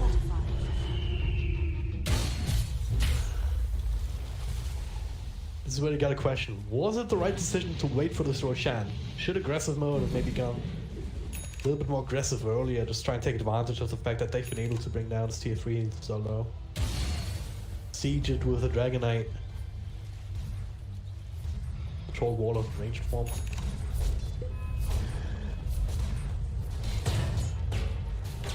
At this point, game plan has changed for them. They need to somehow kill this alchemist ideally. But this is very tough. Cross that. You get 3k health points with it. If he has some strength stats. Plus BKB also healing from chemical rage. Flying, looks safe. Okay, what the hell did just drop it in Thug? And the Beastmaster being gone on here with the more risk because the Wolf fucking get anything out. Hexagon in the middle of that too, and now Madara. Alright, focus here, she gets a right click. Look at how Madara is melting. He's still able to get away only just under the cover of that BKB cube. Sees him, just managed to get a shot, but now, well, he's slow. He's still healing, but focus. Trying to top him, the bashes, the roots, and Spartan with the last right click to secure the kill. These fights, they hinge on the Troll Warlock being able to actually right-click. See how much damage he was able to do. Thug as well, though, to be fair. And not to mention, his Mortimer's kisses. Really good target fire, Thug, just going on Xibber. Again, together with the Cube, his ultimate. Making sure that there's no raw. No ways, kite focus, so just trying to limit the ways that they can kite this Troll Warlock.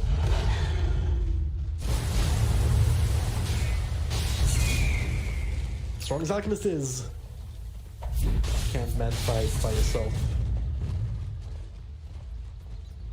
Not a kind of hero. I mean, he's born to man fight. Just right click him, he's just gonna right click you 10 times. Damn it. You right click him once, and with the basher, of course. It's even tougher.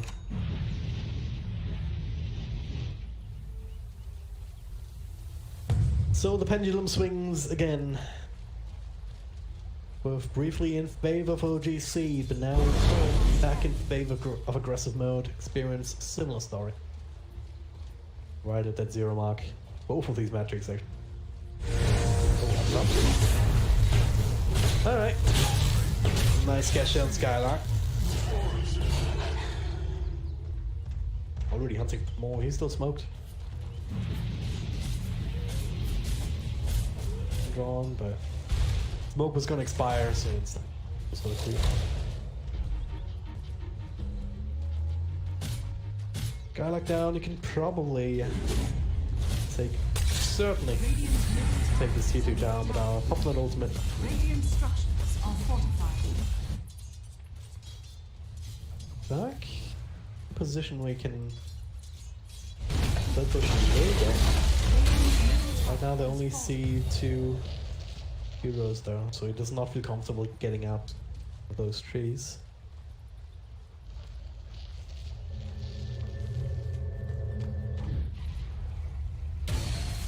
Roshan might respawn in 20 seconds, of course. OG can always just throw in the Hawks. Keep an eye on that.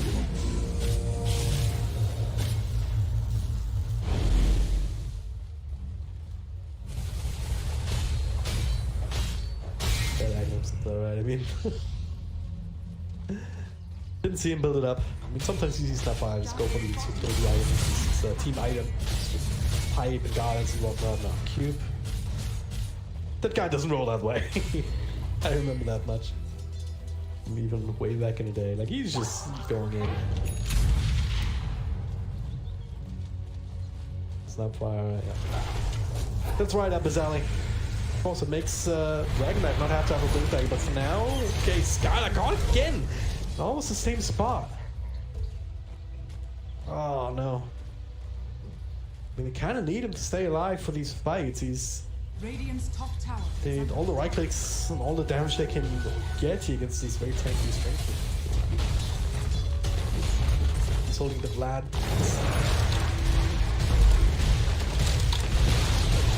Radiant's top tower. And with him down, no way they can take a fight, so they have to give up this T2 as well.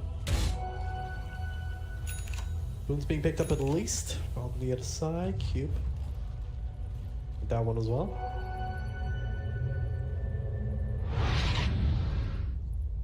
Well, it'll be a little bit longer of a respawn time for Roshan, but as a mode, they don't necessarily know that, so they have to smoke up.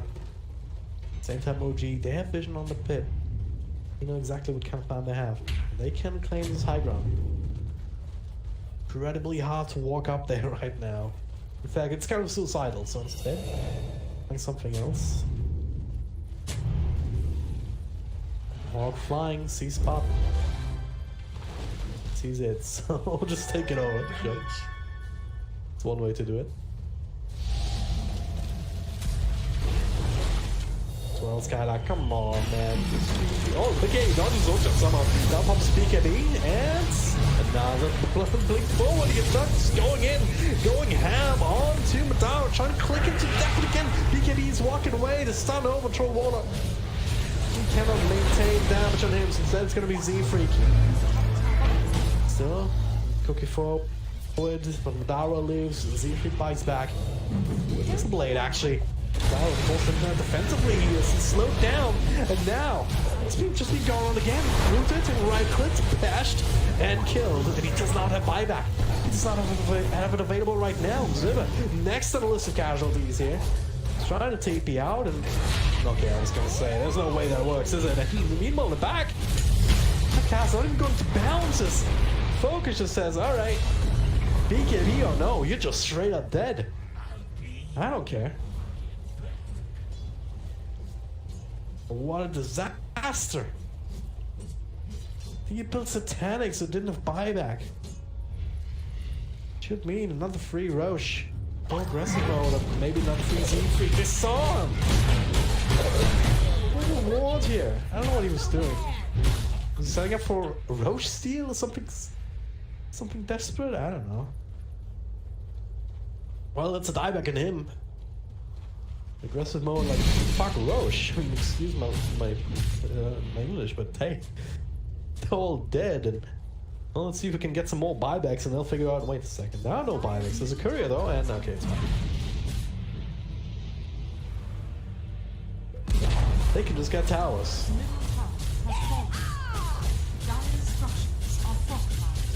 Just delay this a little bit. Focus is still clicking away. Fucking mid. Dollars back, and they do respect him. Although the respawn time is rather low, so they're just settle for the mid racks as well as another tier. Great. Dire's bottom barracks are under attack. And into Roche, get the outpost. Textbook Dota. I don't really want to let go of this game. Just a huge advantage. So what do? Just get a big advantage. Refresher Sharp plus the cheese now Dragonite.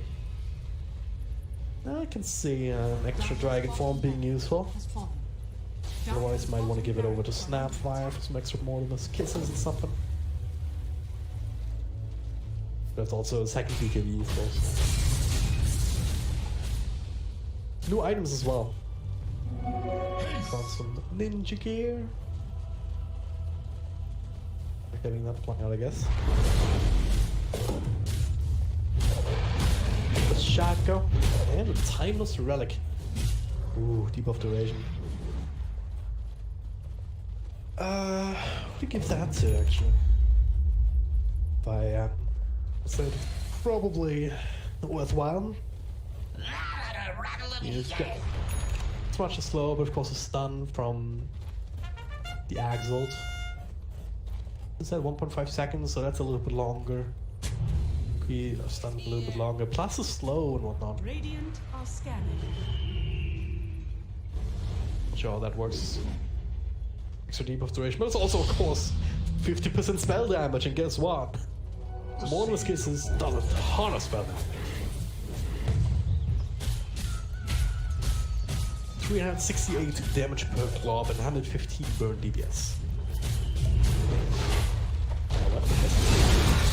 Boss up back, Martin moving in the cave, and now the fight is on. Madara still able to find him first, but a work off Jetty. Super low, BKB, all get to save. Oh god, the cogs pushing him back, but Madara coming from now pops the BKB, but it should be enough to keep him safe. But that's a 1-for-1 trade. When all is said and done, well, these BKBs committed, they can't really take a fight. had to walk all the way back home, and of course it doesn't take long for aggressive mode to get to Axe. Now the stun comes through. Jesse. Alright, that's still the cheese though, mind you. So he's not gonna be actually find Matara out of his ultimate. He's just a sitting duck right here. The follow-up cookie, couple extra right clicks, and that's a that hero. Still no buyback. Couldn't found the money, and isn't that everything you need to know about this game? They tossed the inside into the fountain, so he has forced to use the cheese. Jesse will pay for his sins eventually, as well, he does have a buyback. Maybe he can toss him back in now. Get out of here, worry about that. Go outside the sprout. Goodbye again, and GG's gonna be called. 82nd here, there it is.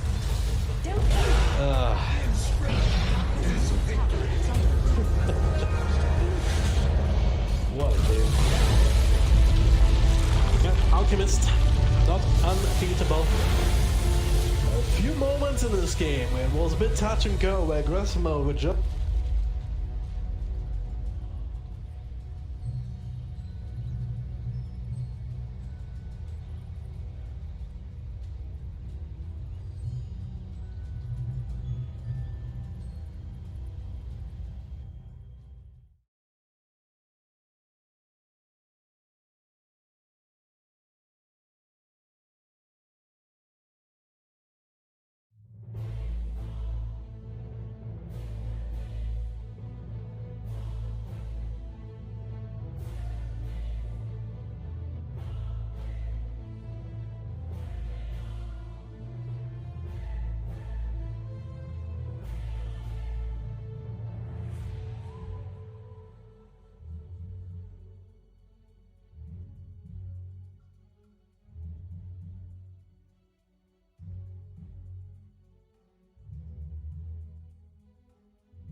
When his nighttime hits, Doug tribute some if they rotate towards him.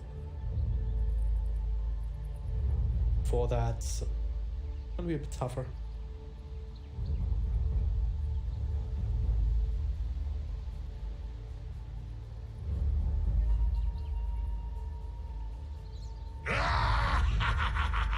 Go crazy! You're so nice. You're so nice. So, she's saying Superman. Realizing, alright, absolutely fine. Don't need big gun Razor there. Would rather have him up again.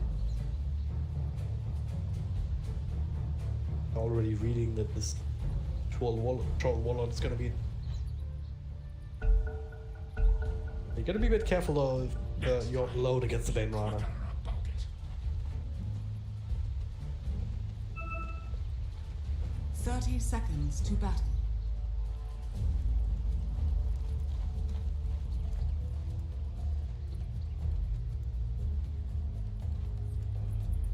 Alright. Just getting up. Easy laughs it. He was like, alright, I'm gonna spend 100 mana to get 15 or some gold, whatever that was. Why the hell not? Let's kill these two rooms up top. Ooh, Skylark even getting 3-1 down bottom. Ooh, Pexu not in position. A gift from the night. For one runes, go the way of aggressive.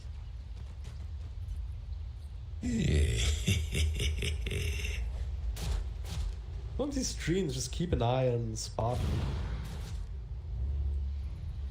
Can nightmare, sure, but you're not gonna be able to get there.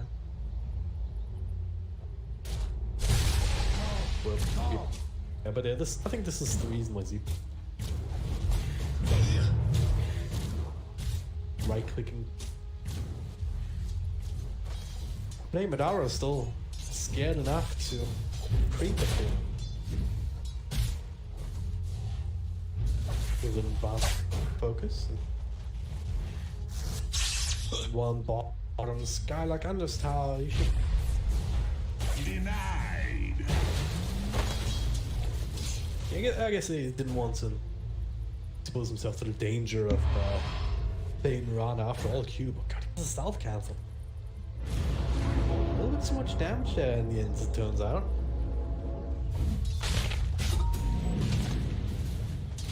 Uproot and after them.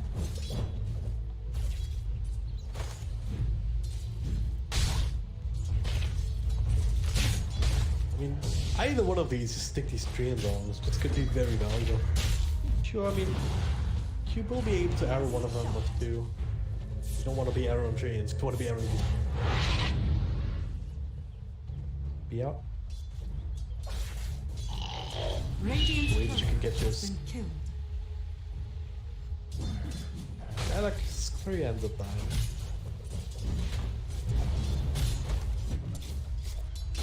How that happened. But hey, stuff was on it. For this die time is gonna be left his own devices. He's still got plenty of region though, so it's not. There was a stick on it. Crazy amount of spam coming up. As long as the wave is where it is. Gonna be absent. Open though. Oh god, what spot? Nice, alright. This moment. Nice early point in chains, of course, no big point in skilling Flame Guard in this lane, so. The damage from that. The right clicks here and there from Z3 again, the creeps too. So adding together for the first step. Cube though. That's another carrier. Sort of OG.Seed, so Z. This is comeuppance.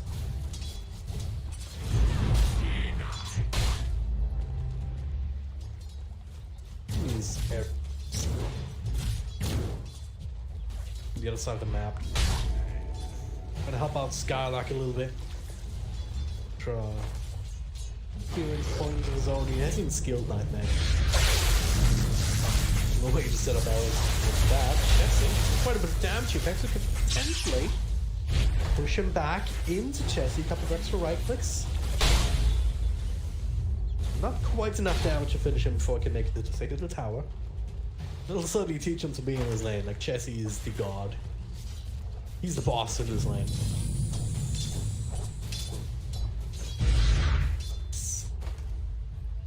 Shows actually being outleveled by Titan and running around a little bit more.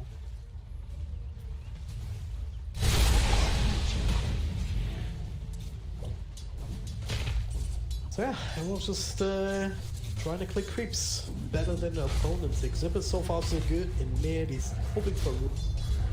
He gets it, region room as well. So wait a second. Power dropping very low, but so is focus. He just gets right. There's nothing fancy about these plays. It's just caught by fist chains and being right clicked to death. White have enough health points to survive it. It's like it's no big rotation plays. Like who would do it? The Bane. It's now a laner, so. How about this? I guess yeah, bring some magical damage. I used to be pure damage. So I believe it's also coded in a way that ice the people before the. I'm not 100% sure.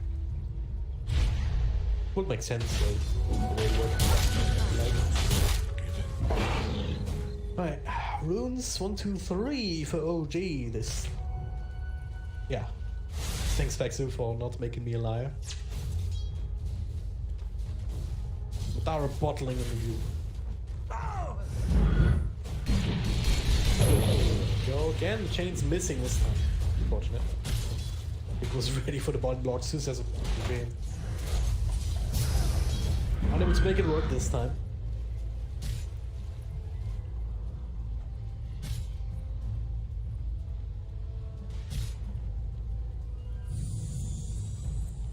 So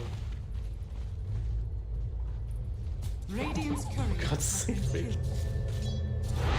He's done it again. are fortified. Pretty sure that's how the tides play out, I guess. Pre-just proper play. Like, oh yeah, I'm just gonna TP now. Snipe his curse. It is nighttime now though, so dive. Oh god, Paxu with the brain tap. A bit of trouble here. Fucking just keep diving, it doesn't care. Doesn't have another Q in a second. Paxu trying to juke and jive, it's actually successful. Meanwhile though, Sibba. For Spartan in exchange, Titan already died somewhere else entirely in Spartan. Well, he can't quite juke as readily as Paxu. He's actually walking back in, so he does die after all. So his ultimate is not infinite. Just gonna Radiant's bottom tower is under attack. safety rather than hunting kills. 2 for 1 before and something across the board. Radiant's bottom tower is under attack. Bottom to some. Double darkness.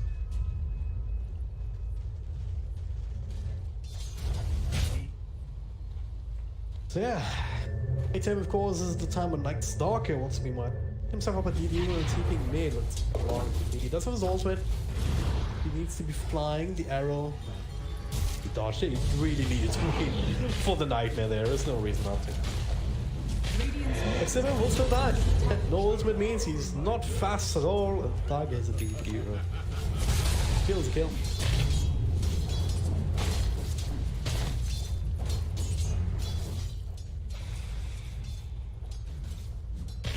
Next couple of minutes at least, OG.Seed's creep will be dodge, dodge, dodge this knife.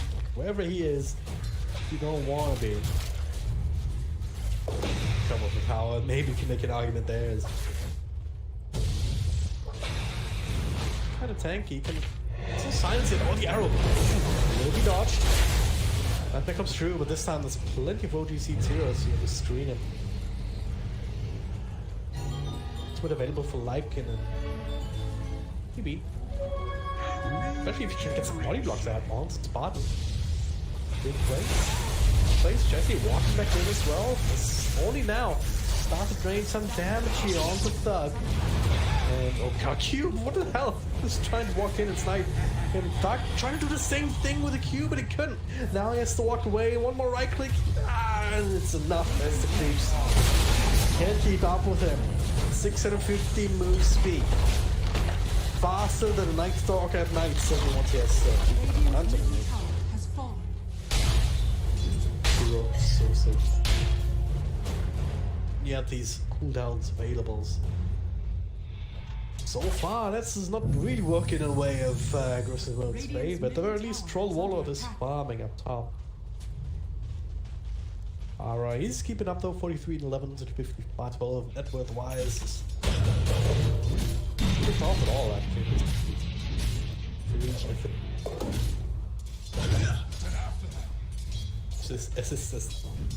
Assists.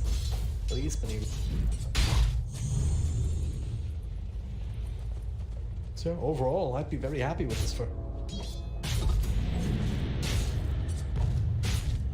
We already saw the Necrobook is leveling it up immediately.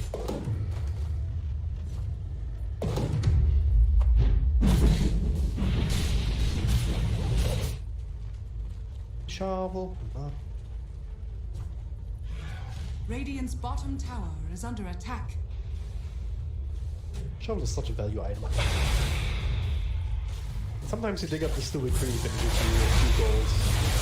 Waste some time, so it's kind of god damn it, why did I get this?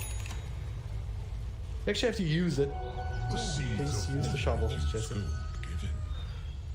Value if you don't use it. Hello? Anyway, but yeah. Get the bounty of course, it's free money.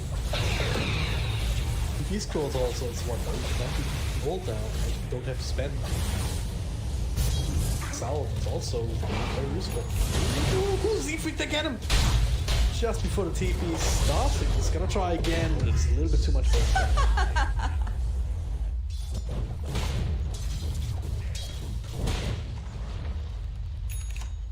Finally dug it. And there's a healing zone. I have 10 gold. Good health.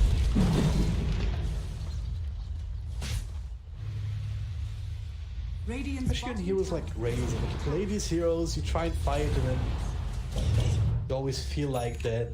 Take a small skirmish and you lose half your health points. You can dig up a few stalls here and there that'll go a long way to make sure that you can.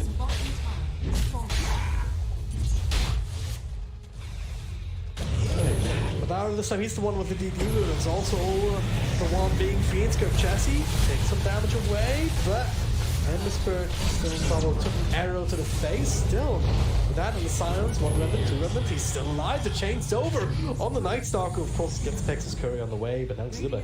He's the one hunting. But I don't know why you walk in there. Maybe because he's baiting. The right click's a real. Another shot remnant. Just so he can't be right clicked. The balls of steel on this guy. Jesse, though, at the same time, left to his own devices. Finally finishing off Spartan. Night time from the ultimate final rings, but I don't know what's going. Well, it's still level 2 on the item. Necklace. A bit C. I like there, but it's a bit tricky one. Help us though. But weird fight. I can't believe Ember's been survived. He was clean script for the longest time. I think the silence might have been a bit too early. Might have overlapped a little bit. I mean, 4 seconds, even at level 1, that's.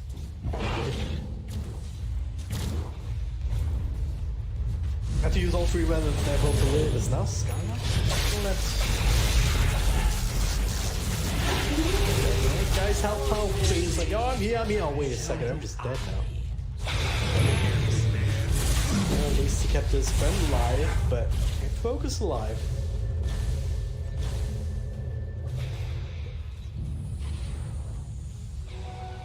Been nothing but farming and let's get the Battle Fury queued up. I don't know that that's the right item, my friend. You're gonna have a hard time regardless of how much money you have, so getting this kind of farming item out now with the way the game has been going. The way that Doug is not being able to get impact. Could bite him in the ass, but see how this one goes right now.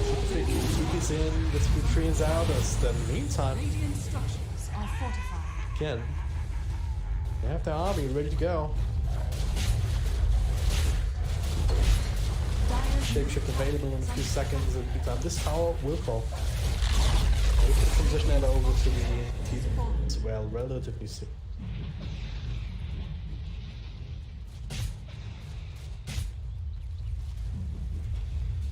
You see, they're hitting this very early timing, earlier than they maybe even hoped for.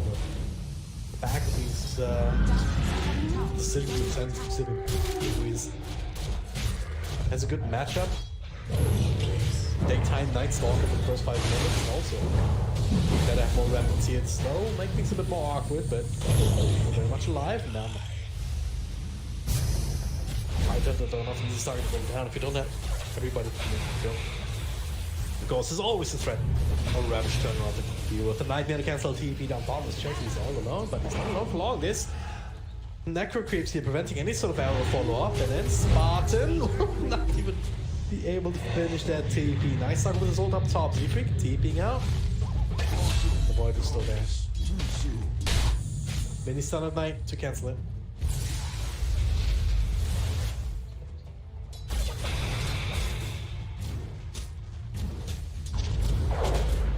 Dire's top tower is under attack. Available after this one, though. It's not even enough. Damage over time was too much.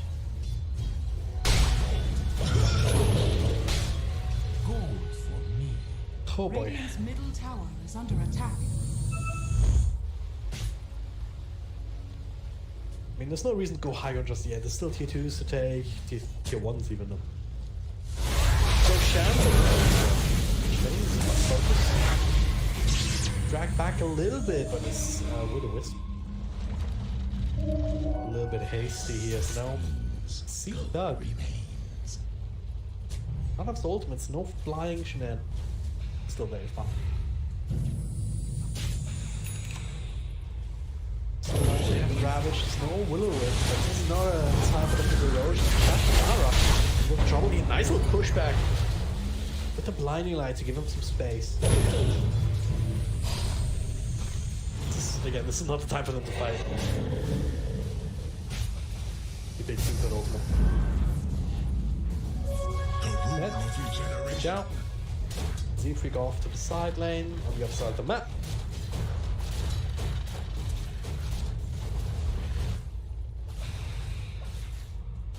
Going Endless Bird. Almost has Bird Vessel completed. Dire's top tower is under attack. So follow up. This time should be enough for the short range arrow. Oh, the creepstone, no focus. He doesn't even have mana for his ultimate. Okay. So we'll fall as Dark finds him in the backline. Sufu to a trade. And all of a sudden done, very even.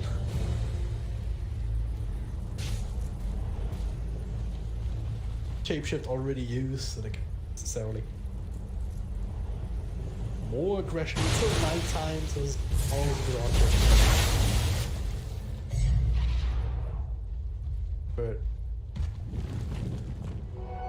still managed to finish his play vessel, so he's not losing too much gold at least. Illusion rune, always nice. Works like a man to nap. Dire are scattered. We're looking for Cube. Oh, we found him almost. And quite W, he gets it just on the edge. It's kind of mobility that was talking about. I like it. See some damage here.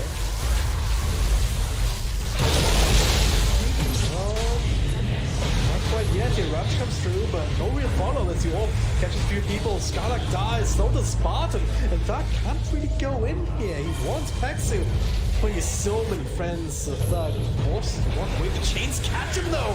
He's flying, but he's flying in place.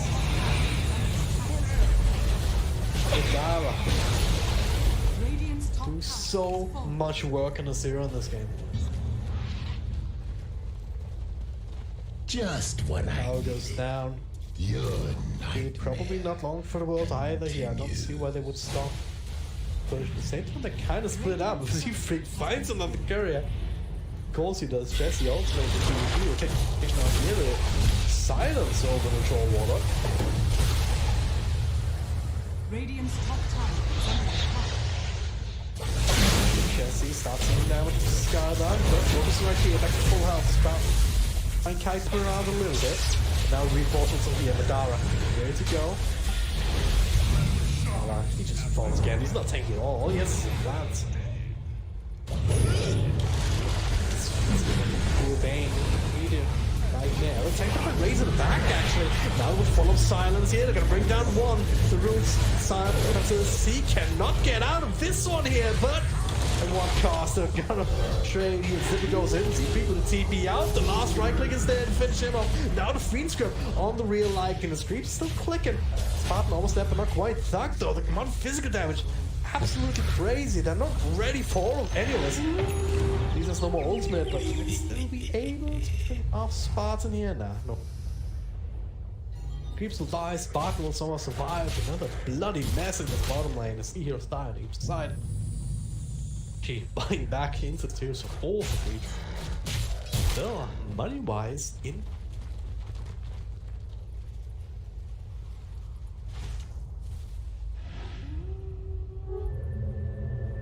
Don't have any outposts though, 20-minute mark. Very much in favor of OG.Seed. All better. Still very much in control of this game. They've had an 11k gold lead. Radiant's middle tower. They have 12k, 13k one perhaps. Cute again. Silence. TP's in. Take me. Push down some lanes.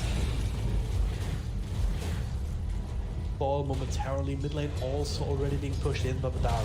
Radiant's top tower. They is have under no attack. fear whatsoever. I mean, certainly not now. So there is the ultimate available for Nightstorm. But nighttime on demand. Should worry about that.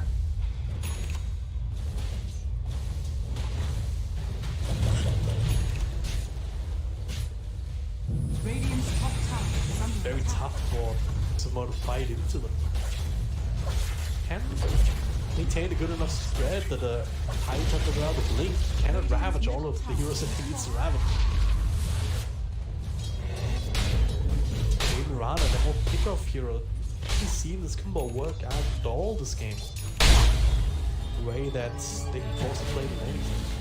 Dire's bottom tower is under attack.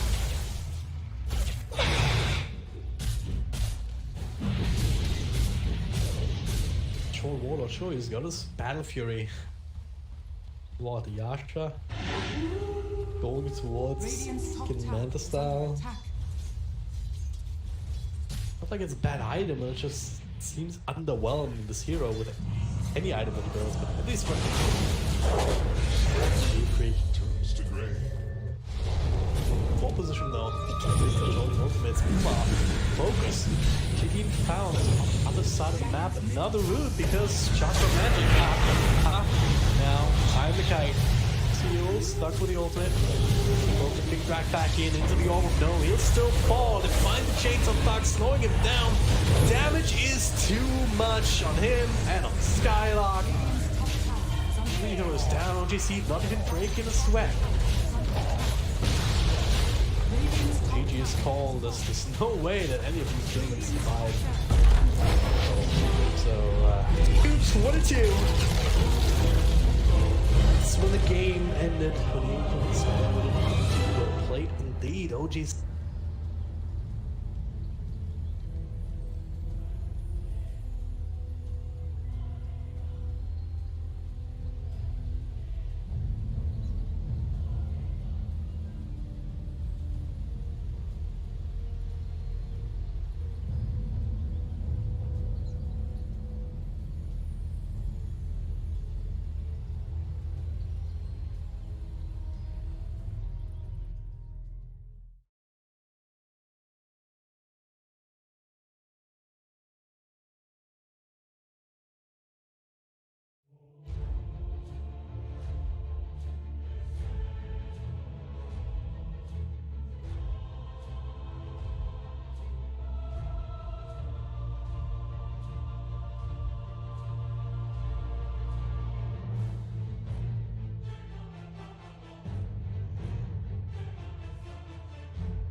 really turn it into anything more. Now the smoke rotation straight away. They're looking for more. 2 level 4 supports. Another level 4 target here, Chessie. Lada gonna slow it by focus. Now realize what's up. Instant smoke rotation, that'll catch him out. To the afterlife. It's the kind of tempo that aggressive mode needs. They need to be securing some space for the core heroes to get. Bounty Hunter also not quite ready to be doing that themselves. It's gonna have to be enforced. Luckily, their cores are in a position where they can help set up and or convert these skills. Especially the moment Storm is level 6. Close the gap quite a bit. It even has the arcane rune, so Dire's top gotta tower watch is out if under he's Cyber attack. right now too. Dire's structures are fortified. Radiant Well, at the very least, the top structures lane are now. fortified. But it's returning, but Dara doing decently well. Not quite level 6 himself just yet. And this bounty, of course, that'll change rather soon. But down bottom, this is where aggressive mode are looking to Radiant's middle tower is under set attack. up for another kill.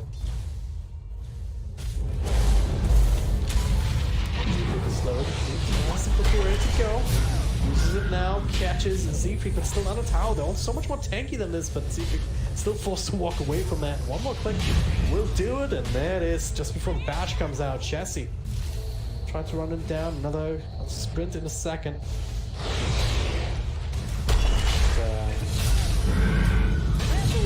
Oh! I saw him being denied there a moment ago. Anyway. Oh, what?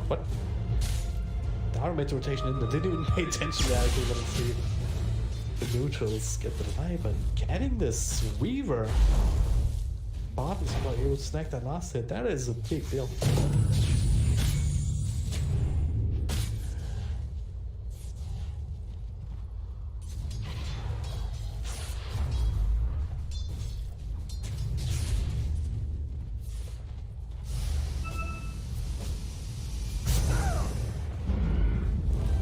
But of course, planting the Observer Ward too, for confirming that there's vision on the high ground. I mean, this chance to get the roar over on the Enchantress. No heals even if they not wanted to. That's a long zip though, Zibber.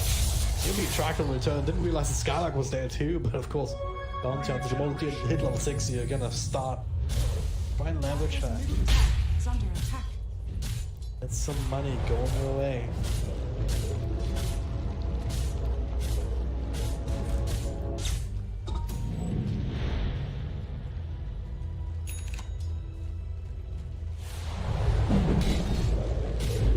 Troll Warlock. Scared. Maybe he should be though. Z-Freak walking in. He's on level 4. Keep it light though. He does have the Will-O-Wisp. They could potentially turn this into something if he wants to commit it, but it's still a cookie. Crush not quite enough to allow him to get back in. Is under attack. They're holding on to this panic button.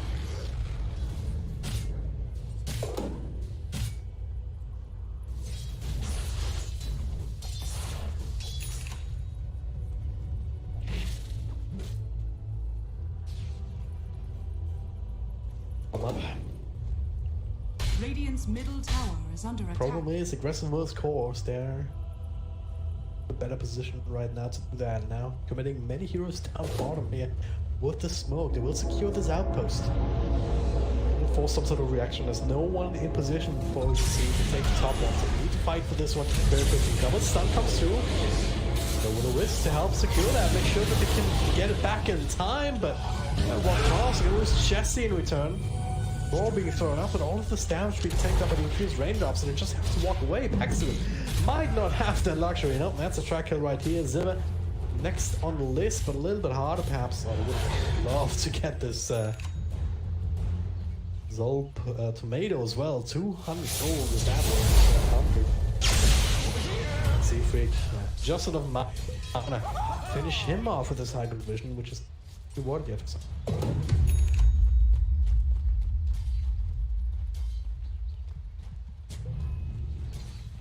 Dire's top tower is under attack. Good news for OG.Seed is that Despite all of these kills from aggressive mode, they've yet to turn it into towers. This will change now. Good thing. Cannibal Wave arrives at bottom. Dire's top tower has fallen. Dara's already trade up top. Radiant's Despite bottom his tower death, is under Weave's still doing attack. quite well. Got a couple of kills under his belt. Nice. Radiant's Level bottom 8 working tower on the has Diffuse fallen. Blade just there. There's another way to help kite the Troll Warlord, and also just to make Storm Spirit's life a little bit hard. Just a few clicks here and there, any bit of mana that you want.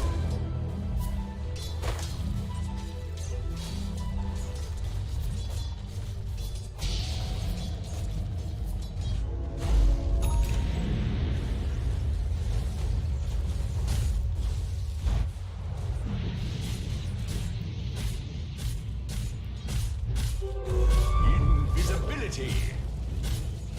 Taking a plane here in this bottom jungle. Sees Chessie, but Chessie sees him. They have a sentry ready to go. Chessie forward through, just waiting to show the sentry. Try to get some reinforcements, but only Pax's reinforcements was not enough, as it turns out. They were a little bit too late, so Just business. they still get the kill. They know that there's a sentry now.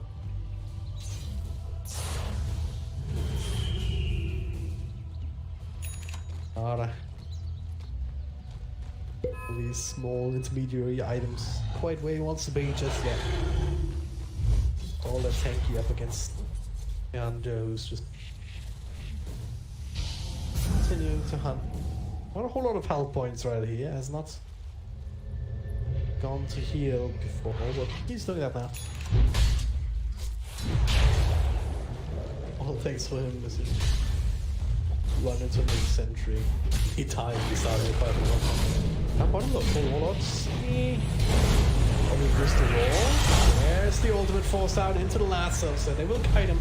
Dodging the kisses. Couple of heals coming through, but not enough. So that's a nice catch. Nice net worth hero down with totally worth a lasso. Dire's middle tower is under Looking attack. in there here, so is Spot. I'm not sure about this one. Dara, make rotation through, couple extra right clicks, ought to be enough. That's the ult. Trying to buy enough space from Dara. He does have that ultimate, and oh god, just gets it off time. Duck though. What the hell? Oh, a little bit too low. All of this minus armor is not stacking up. Triple kill from Weaver. Aggressive mode had kind of all walk in one by one into the bugs, into the orb of no. Pector was telling them, you don't fight here. You cannot fight us here. And they still tried. And then they died. It's as simple as that. What was a very comfortable lead for aggressive mode is now all but evaporated. With Madara getting this money, that'll go a long way finishing up his Diffusal Blade. It's working out. Courier right now.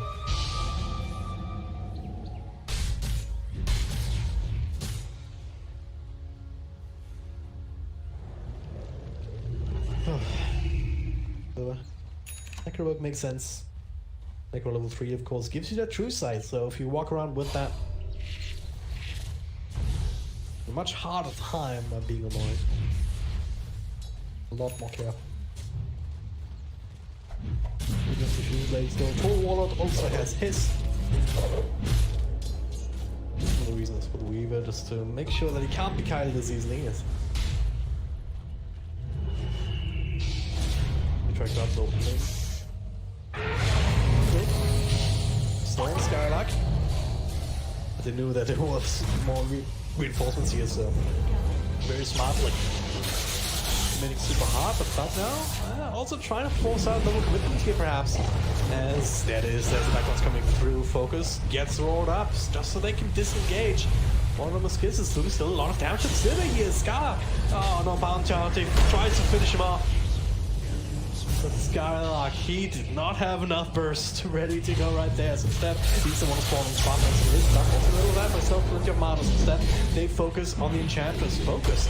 Saying hello, he didn't actually leave, and Spartan lives with 10 health points. That's something. There's the big orb, but good. This time ready to go. Value point up the little shredder is still enough to keep focusing. Actually, still is Northman has to force a pop it now. They drag back Chessie. That'll be the kill, but Focus, he cannot heal up. He will die regardless. That is a worthwhile trade, Doug. Still not the target worth going on unless you have some serious lockdown ready to go, but these ultimates not available right now. So as long as he can hold on to a decent amount of mana to escape with, he should be fine. Stupendous. Build here. Not a single value point into his heals. He's sitting there at low health, asking to be gone on, and maybe that's the idea. Skylark though, they have the dust, they have the bugs, they have the cookie and the stick charges, I believe. Right, is that going to be enough? Down is too fast, he just kills him! Z-Freak in the front, there's a stun comes through from a nice little Centaur Conqueror onto the next one. Spartan, eventually he'll die, there we go. Well, let's get that extra right click in, but aggressive mode, they're just falling apart. Amount of physical damage is just stacking up. On the side of OG.Seed, you Doug, like, you gotta leave, but Madara, he's pretty damn fast, and so is Jesse. The old, didn't quite have the vision for it, so maybe he can shoot through trees, maybe he can't, they see him here. Takes some burst damage, but just time lapses it off, and this has just gone from bad to worse in the span of 3 minutes.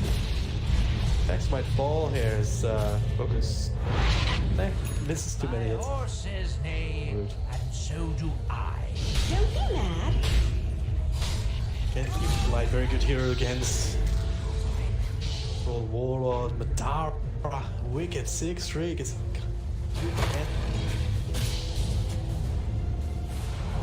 Spartan. So what now? I think they saw that one. What's on?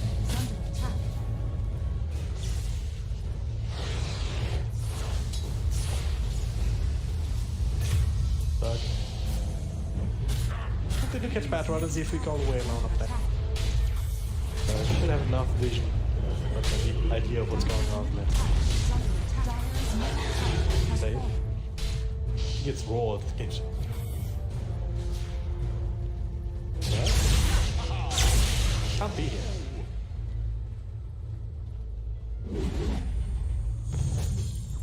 Russell's team not willing to waste time trying to run him down. Ring of Aquila! Secured by Spartan.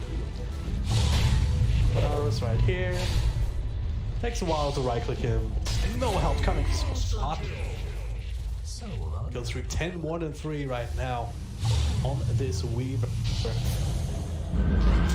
Kind of hero that can do this kind of thing, which is not necessarily guaranteeing the victory in the long run. This is a hero that can fall off. He's going to continue to remain squishy if you don't have these kinds of items. But he's got that BKB queued up right away. He does not need more damage at the moment. He just needs that security. This is a we want to push harder, faster. So follow Storm, solo kill from Zibba. Easy. Very easy. Level 1 Necrobook.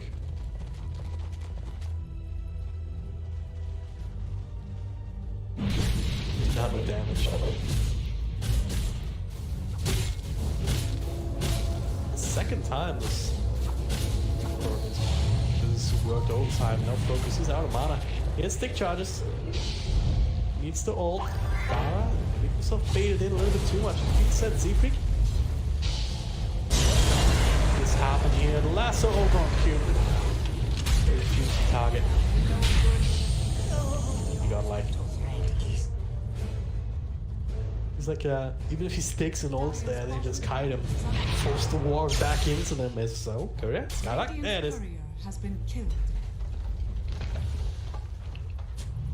More victories. Dire's structures are fortified.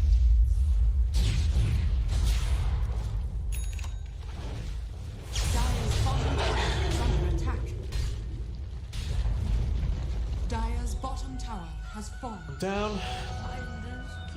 2, 3 runes. These going the way of OG. As well, Spartan. Way to go, and get out. Easy. Make it more zip. It does have another roll to work with. It does, so if Skylark ends up a little bit too close, you might just face that Wrath.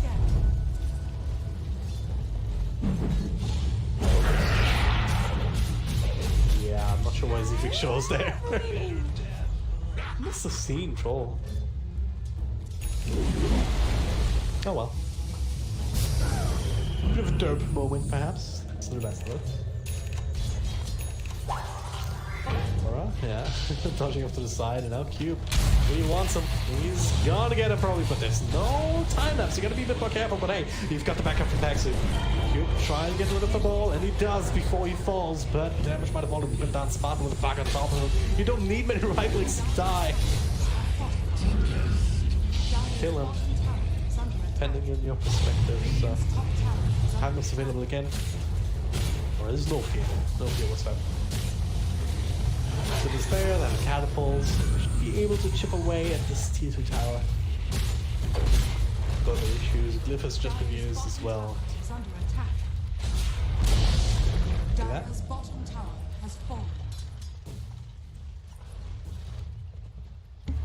Thanks.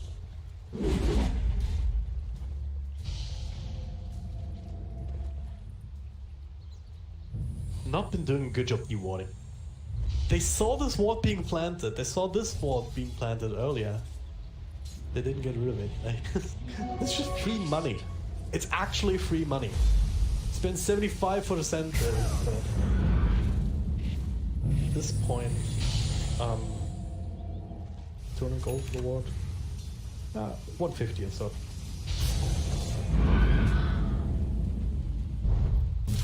Get your money. The experience too is cute. Force to yourself in. That's what again, just why the hell not? Dire's middle tower is under attack. Get on him now. Time us off. What? There we go. The suit's back up with the time lapse. Still nothing force used at BKB. It's still a 10-second charge. Feel comfortable enough, especially. Yeah. Thinks in spot, talks a little too much mana. Really going successfully, so instead they burn down the enchanters, force out a buyback and Q. All the same, Zibba working away at this tower.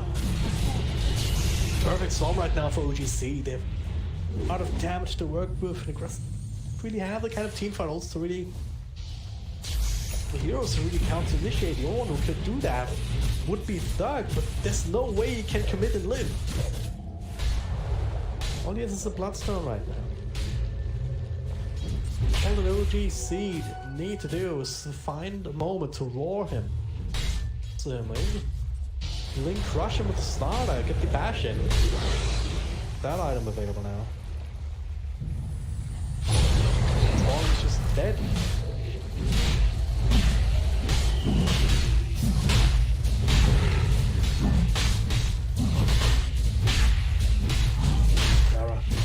Pick himself up that ages to be immortal. It's already been playing super aggressive. I hate to think what was gonna happen now. To be honest.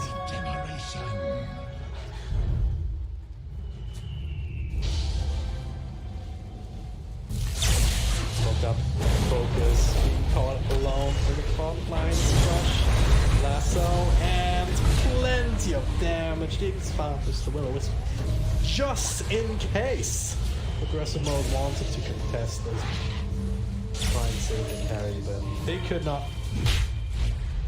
Very least there's a few big cooldowns being used, but do they really care? Well, they have a Beast Master, they can push high ground. They have a Blink Crush on the Enchantress, the spot not long for the hold at all. And the Cube says, alright, take him. Take the sacrifice. Coach is into it. Not sure if that was the plan, but wouldn't matter much either way. So once again, very quick, dominating performance here from OG.Seed. Making too many mistakes. It's going down 25 minutes in. Radiant are scanning. A soldier's fortune. It's just not enough snowballing happening. Well, I was worried about that too. Bounty Hunter 0, 4, and 5. He has 5 assists. Has been killed. And that is all his teamfight contribution here. Sure, he's got a few there. Who cares about that? You need track kills. You need money for yourself, for your storm. Where's the BKB now, please? Maybe. Be a bit tougher to bring down. Again, there's so much physical damage. It's mostly the fact that they're gonna have a harder time trying to all at the same time. They're splitting their focus because they don't even need to be all there. So they Shay knock him down, no BKB, no ult could possibly come out. Zufik might end up dropping here, but I'll go to somebody else. Just there, didn't drop that. Feeble attempt from Cube to try and secure at least a kill. Rotate down bottom. Still tier 2 in the top lane, so we'll be unable to make it Megas, but honestly, come back here. How's aggressive mode gonna fight into them? Throw the bodies in and buyback a couple of times. Intercept some couriers, there's nothing on it even. Yeah, I was on the way to the SIGUL shop to pick up this Gavi actually.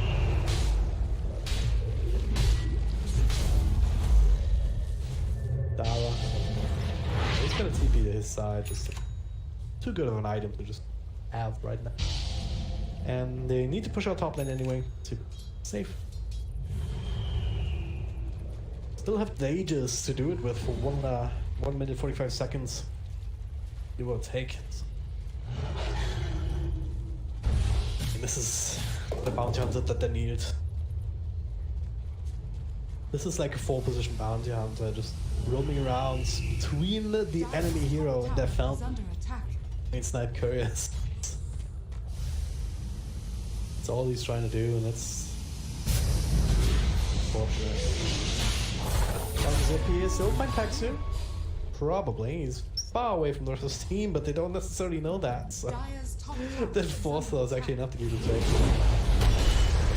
Not too much mana either. Keep that shape. And then hope to escape. Alright. There's the lasso, BKB coming out to see in there. They're all the fall off. They don't even care about this BKB. They have enough to go through it. It's a do nothing item. Well,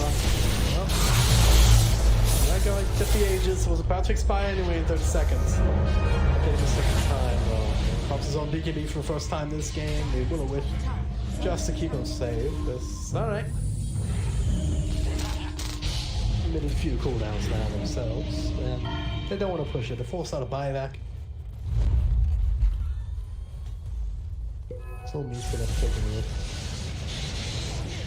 Aggressive mode though is a bit different here. That's why we see him zipping. Smart will try and catch somebody. Skylark, you see him. He's burning. He can force up away, but will be a sacrifice. No tracker for them. That's the rest of OG.Seed. To really counter-initiate on that. So Skylark, I guess he can also work as a bait. Again, a job of a 4-position hero. There's no 3 in this game. It's the 1, 2, 1 forward, I guess there's Chandra's 505, I don't know.